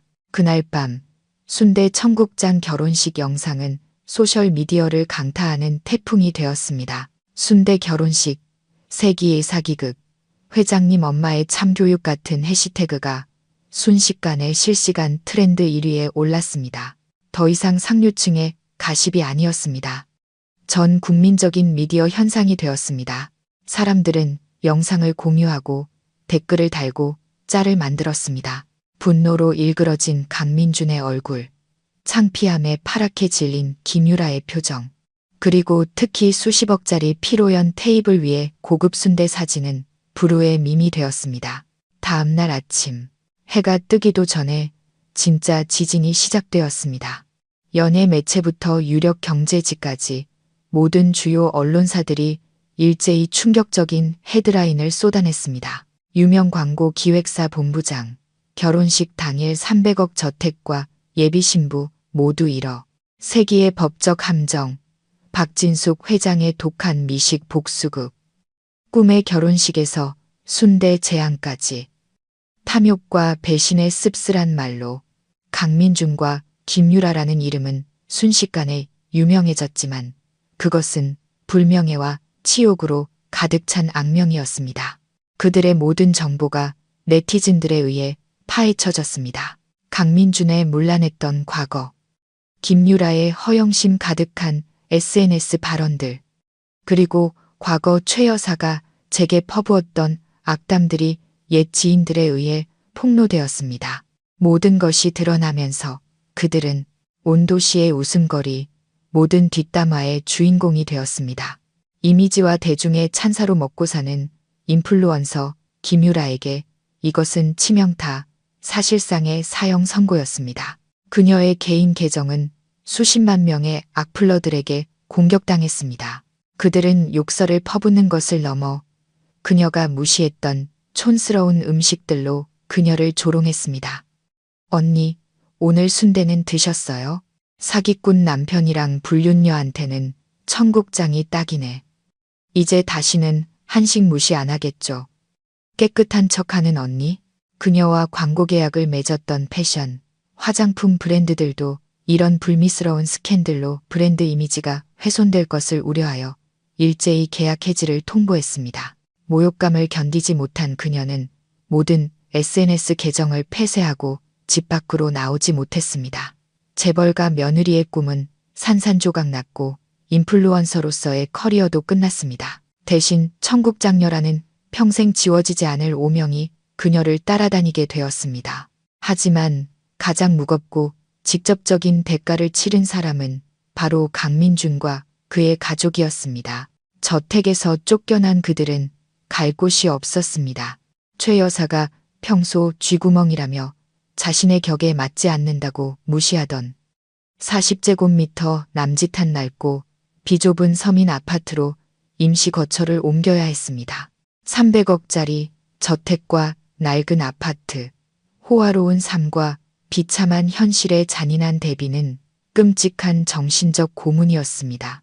하지만 그 임시적인 평온조차 오래가지 못했습니다. 강민준이 본부장으로 있던 광고 회사는 스캔들이 터진 후 전례 없는 위기에 직면했습니다. 이미지를 중시하는 대형 클라이언트들이 일제히 계약 해지를 통보하는 이메일과 전화를 쏟아냈습니다. 그들은 사생활이 문란하고 사기 행각까지 벌인 광고 기획사 본부장과 더 이상 협력할 수 없었습니다. 이사회는 긴급 회의를 소집했고 최종 결정은 신속하고 무자비하게 내려졌습니다. 강민준을 즉시 해고하고 회사는 그의 개인적인 행위와 무관하다는 보도자료를 배포하여 남은 명성이라도 지키려 했습니다. 직장, 집, 예비 신부, 그리고 명예까지 모든 것을 잃은 강민준은 완전히 무너졌습니다. 그는 더 이상 소리치지도 미쳐 날뛰지도 않았습니다. 그저 비좁은 방에 틀어박혀 밤낮으로 술에 절어 살았습니다. 그는 누구도 마주할 용기가 없었고 전화를 받거나 신문을 읽을 수도 없었습니다. 하지만 자기 자신에게서 도망칠 수는 없었습니다. 화려한 붉은 드레스를 입은 제 모습, 어머니의 평온한 미소, 그리고 운명의 그 밤을 가득 채웠던 청국장 냄새가 매일 밤 꿈속에서 그를 괴롭혔습니다. 그는 모든 것을 가졌었습니다. 현명한 아내, 꿈에 그리던 집, 찬란한 미래. 하지만 끝없는 탐욕과 배신 때문에 그는 제 손으로 그 모든 것을 박살내버린 것이었습니다. 하지만 지옥은 거기서 끝나지 않았습니다. 저희 어머니 박진숙 회장님은 쉽게 넘어가는 분이 아니셨습니다. 어머니는 법의 이름으로 그들에게 잊을 수 없는 교훈을 끝까지 가르쳐 주기로 결정하셨습니다. 수라온 법무팀은 강민준을 사기 및 재산 편취절을 속여 증여 계약서에 서명하게 한 행위와 불법 주거 침입 소유권이 무효가 된 후에도 저택을 점유하고 사용한 죄 혐의로 정식 고소했습니다. 비밀 조항이 담긴 원본 계약서부터 그가 저를 속여받아낸 위임장까지 반박할 수 없는 증거들로 인해 승리는 거의 확실했습니다. 그뿐만 아니라 강민준은 그의 세기의 결혼식에 투자했던 스폰서들로부터 줄소송을 당했습니다. 그들은 브랜드 홍보를 위해 수억 원을 썼지만 결국 망신스러운 미디어 스캔들에 휘말렸습니다. 그들은 이미지 손실과 비용에 대한 전액 손해배상을 요구했습니다. 빚은 눈덩이처럼 불어났고 미래는 차가운 감옥 창살 너머로 암담해졌습니다. 최 여사, 그의 어머니는 아들이 빛나는 별에서 범죄자로 자랑거리에서 집안의 수치로 추락하는 것을 목격한 후 마침내 더 이상 견디지 못했습니다. 극심한 충격에 비좁고 열악한 환경에서의 생활과 이웃들의 손가락질까지 더해져 그녀는 병으로 쓰러져 심각한 신경 쇠약 및 신체 쇠약 상태로 입원하게 되었습니다. 그녀는 공공병원의 차가운 병상에 누워 있었습니다. 과거에 독하고 허영심 많던 시어머니의 기세는 온데간데 없었습니다. 그녀는 그저 늙고 무력한 노파가 되어 자신의 어리석음과 탐욕이 만들어낸 잿더미 속에서 가족이 산산조각 나는 것을 지켜볼 뿐이었습니다. 지옥, 그것은 먼 곳에 있지 않았습니다. 그것은 평생 그들을 따라다닐 자책감, 후회, 그리고 치욕이었습니다. 만기일 없는 판결이었습니다. 1년 후 스캔들의 소란이 잠잠해졌을 때 서울에는 새로운 이야깃거리가 생겼습니다. 하지만 이번에는 비극적인 희극이 아닌 감동과 자부심으로 가득 찬 이야기였습니다. 한때 떠들썩했던 순대 청국장 결혼식이 열렸던 저택. 가온채는 이제 새로운 옷, 새로운 사명을 부여받았습니다. 더 이상 닫힌 개인 저택이 아니었습니다. 어머니와 저는 그곳을 한국에 없던 특별한 공간, 즉 고급 한식 레스토랑과 건축예술 및 음식문화 전시센터를 결합한 공간으로 탈바꿈시키기로 결정했습니다. 우리는 그곳에 향유각, 샹묘이라는 이름을 붙였습니다. 이곳은 독특한 건축 공간 안에서 수라온 최고의 셰프들이 만드는 삼남 지방의 정수만을 담은 요리를 제공할 뿐만 아니라 재능 있는 젊은 건축가들의 설계도와 모형을 전시하고 문화에 대한 강연, 전통 요리 교실, 그리고 한국 농부들의 친환경 농산물을 알리는 주말 장터가 열리는 곳이었습니다. 우리는 가온채를 뿌리 깊은 문화적 가치를 기리는 공간, 한국인들이 자부심을 느끼고 돌아올 수 있는 공간으로 만들고 싶었습니다. 개업식 날 향유각은 큰 화제가 되어 모든 명사, 예술가, 그리고 언론의 관심을 끌었습니다. 저는 더 이상 무대 뒤에 서 있지 않았습니다. 저는 잠시 후 디자이너의 실크 한복을 입고 어머니 곁에서 자신감 넘치고 환하게 빛나고 있었습니다. 이 프로젝트의 총괄 이사로서 저는 더 이상 네모난 벽 안에 갇힌 인테리어 디자이너가 아니었습니다. 어머니께 배우고 경영과 운영에 참여했습니다. 저는 열정을 되찾았고 나만의 가정을 꾸리는 것이 아닌 공동체를 위해 좋은 가치를 만들고 전파하는 것에서 제 자신의 가치를 되찾았습니다. 제 삶은 이제 바쁘지만 기쁨으로 가득 찬 나날들이었습니다.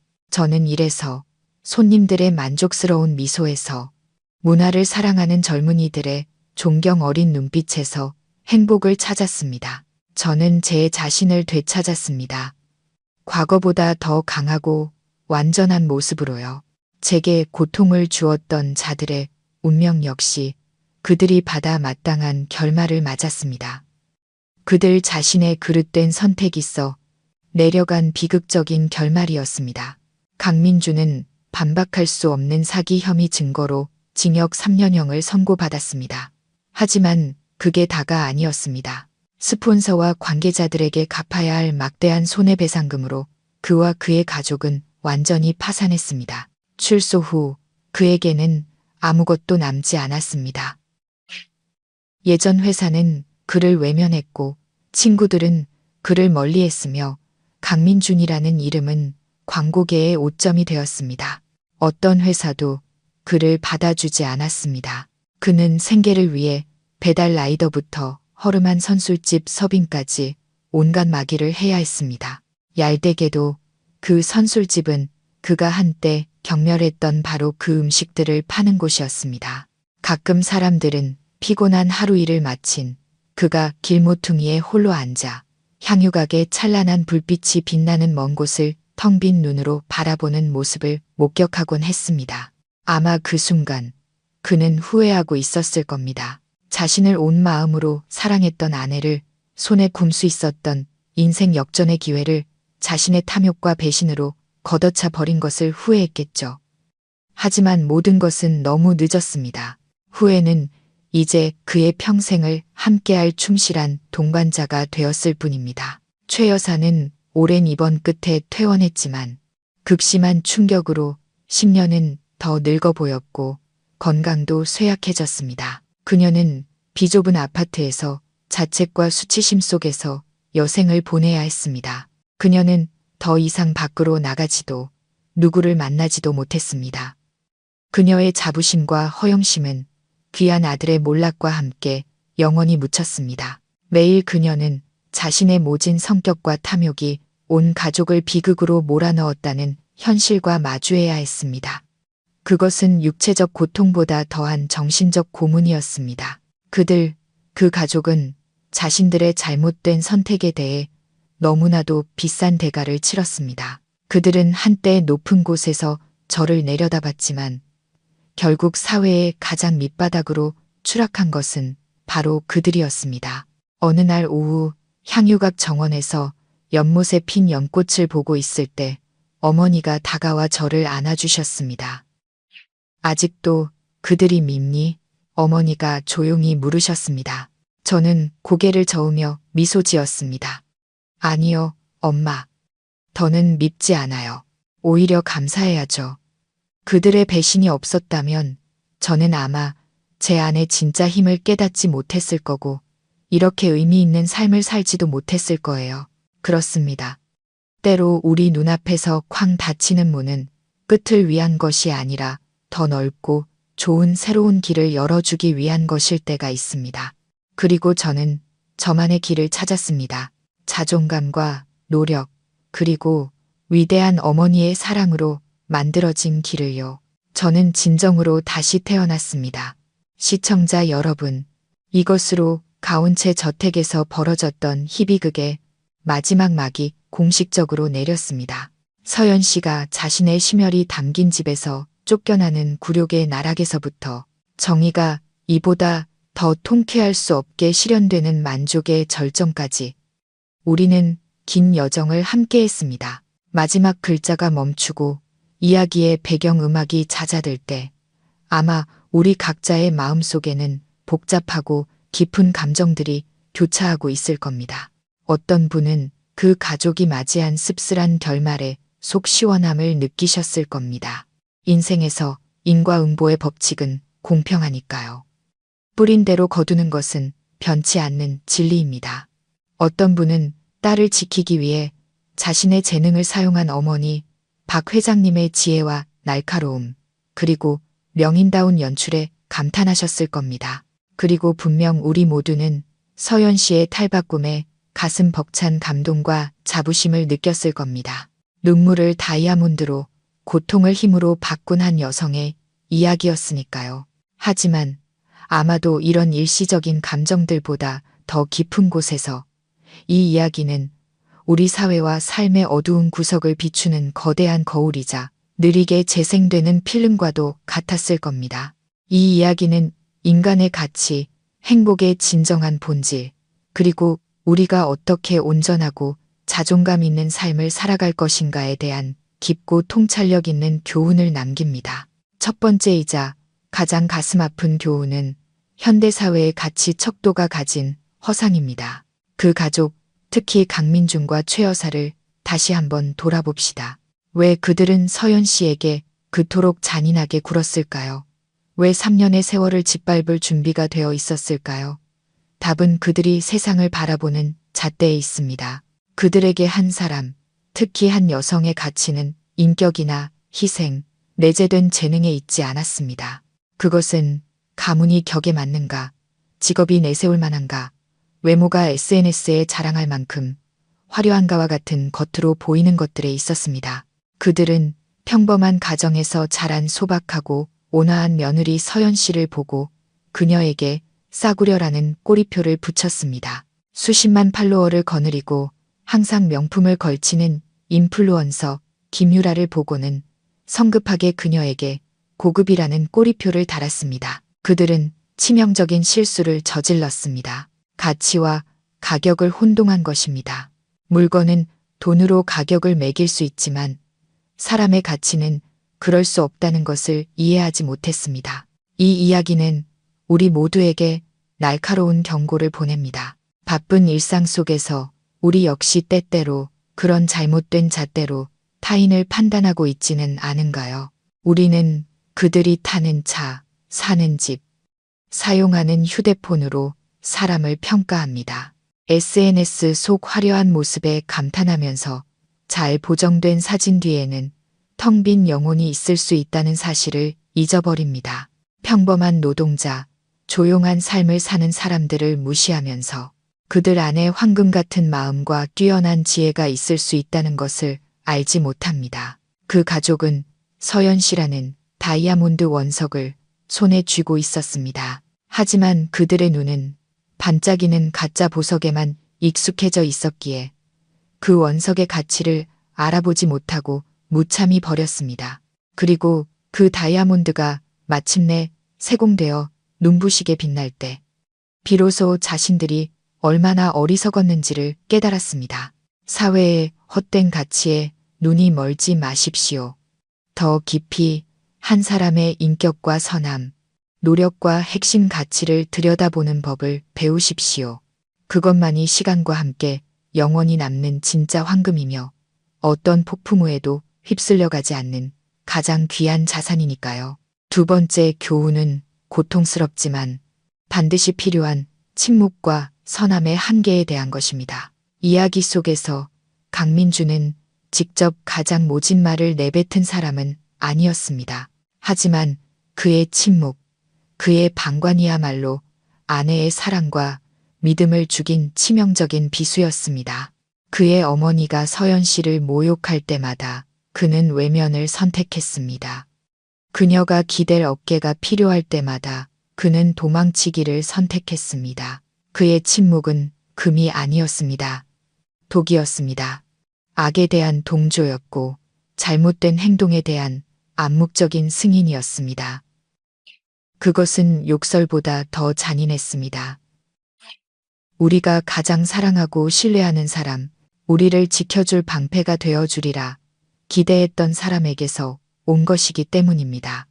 이 이야기는 우리에게 경고합니다. 부부든 가족이든 친구든 관계 속에서 불의에 대한 침묵은 배신의 한 형태라는 것을요. 당신이 사랑하는 사람이 부당한 대우를 받고 짓밟히는 것을 보면서도 귀찮아질까봐, 미움받을까봐 침묵을 선택한다면 당신은 악에 가담하고 있는 것이며 사랑하는 사람을 제 손으로 밀어내는 것입니다.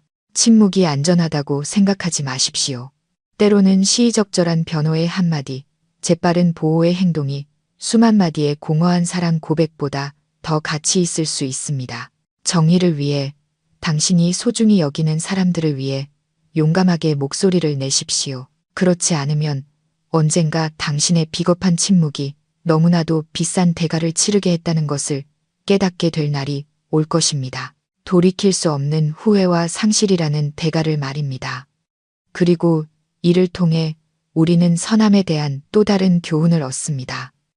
서연 씨는 너무 착했고 너무 인내했습니다.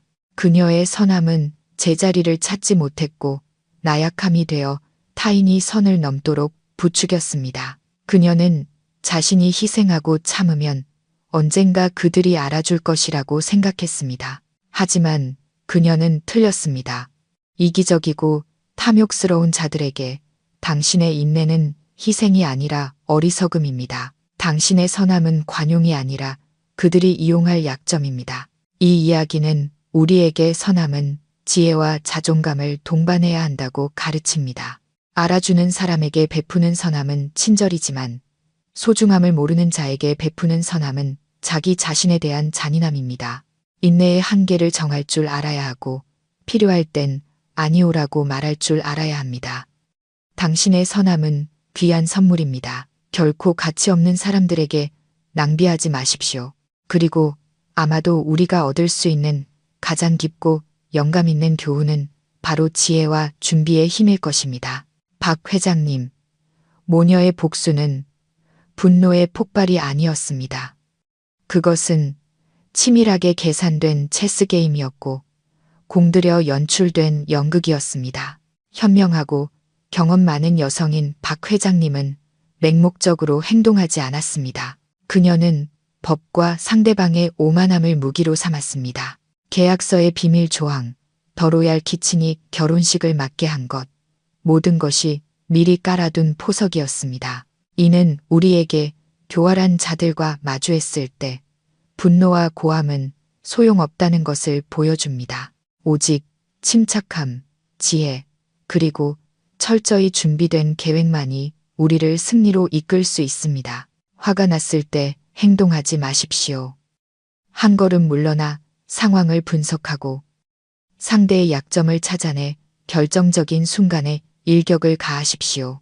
가장 달콤한 복수는 뺨을 때리는 것이 아니라 상대가 완전히 승복하고 다시는 일어설 수 없게 만드는 체크메이트 한 판입니다. 그리고 마지막으로 이 이야기는 모녀 간의 사랑과 한 여성의 재탄생에 대한 아름다운 찬가입니다. 박 회장님은 부유한 어머니일 뿐만 아니라 현명한 어머니였습니다. 그녀는 처음부터 딸을 전면적으로 보호하지 않았습니다. 딸이 넘어지고 스스로 인생의 쓴맛을 보게 내버려 두었습니다. 스스로 고통 속에서 일어서야만 딸이 진정으로 성장할 수 있다는 것을 알았기 때문입니다. 하지만 그녀는 항상 그곳에 있었습니다. 조용히 지켜보며 보이지 않는 안전망을 쳐두고 있었습니다. 딸이 필요로 할 때 그녀는 나타났습니다. 보호하기 위해서가 아니라 무기를 쥐어주고 함께 싸우기 위해서였습니다. 그것은 관용적이면서도 강단 있는 위대한 사랑이었습니다. 그리고 바로 그 든든한 버팀목 덕분에 서연 씨는 탈바꿈할 수 있었습니다. 그녀는 고통을 동력으로, 치욕을 기품으로 바꾸었습니다.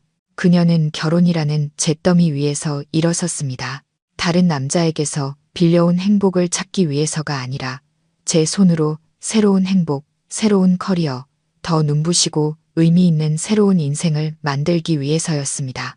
서연 씨의 여정은 당신 자신이 허락하지 않는 한 아무도 당신을 파괴할 수 없다는 것을 힘주어 증명합니다. 나쁜 관계의 끝은 때로 비극이 아니라 가장 멋진 여정의 시작이 되기도 합니다. 이 이야기는 우리에게 당신이 누구든 어디서 왔든 존중받을 자격이 있다고 가르칩니다. 탐욕과 배신은 반드시 대가를 치르게 된다고 가르칩니다.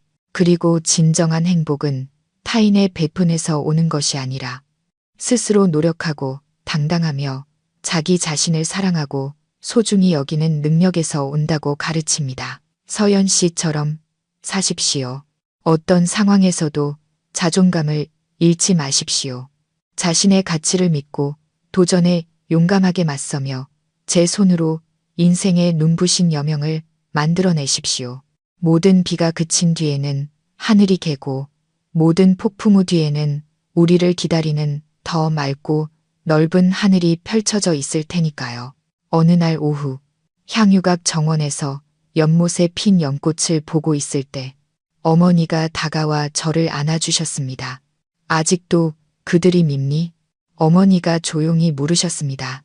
저는 고개를 저으며 미소 지었습니다. 아니요, 엄마.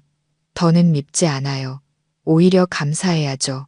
그들의 배신이 없었다면 저는 아마 제 안의 진짜 힘을 깨닫지 못했을 거고 이렇게 의미 있는 삶을 살지도 못했을 거예요. 그렇습니다. 때로 우리 눈앞에서 쾅 닫히는 문은 끝을 위한 것이 아니라 더 넓고 좋은 새로운 길을 열어주기 위한 것일 때가 있습니다. 그리고 저는 저만의 길을 찾았습니다. 자존감과 노력, 그리고 위대한 어머니의 사랑으로 만들어진 길을요. 저는 진정으로 다시 태어났습니다. 마지막 순간까지 귀 기울여 주신 시청자 여러분, 진심으로 감사드립니다. 만약 이 이야기와 교훈들이 여러분의 마음에 와닿았다면 망설이지 마시고 좋아요 버튼을 눌러주십시오. 이 영상을 친구와 가족들에게 공유해 주십시오. 그리고 특히 가족 이야기 채널을 구독하시고 알림 설정을 켜두시면 앞으로도 우리의 삶을 더 아름답고 평온하게 만들어줄 의미 있는 인생 이야기와 깊이 있는 교훈들을 계속해서 함께 나눌 수 있을 겁니다. 안녕히 계십시오. 다음 이야기에서 다시 뵙겠습니다. 다시 뵙겠습니다. 다시 뵙겠습니다. 다시 뵙겠습니다. 다시 뵙겠습니다. 다시 뵙겠습니다. 다시 뵙겠습니다. 다시 뵙겠습니다.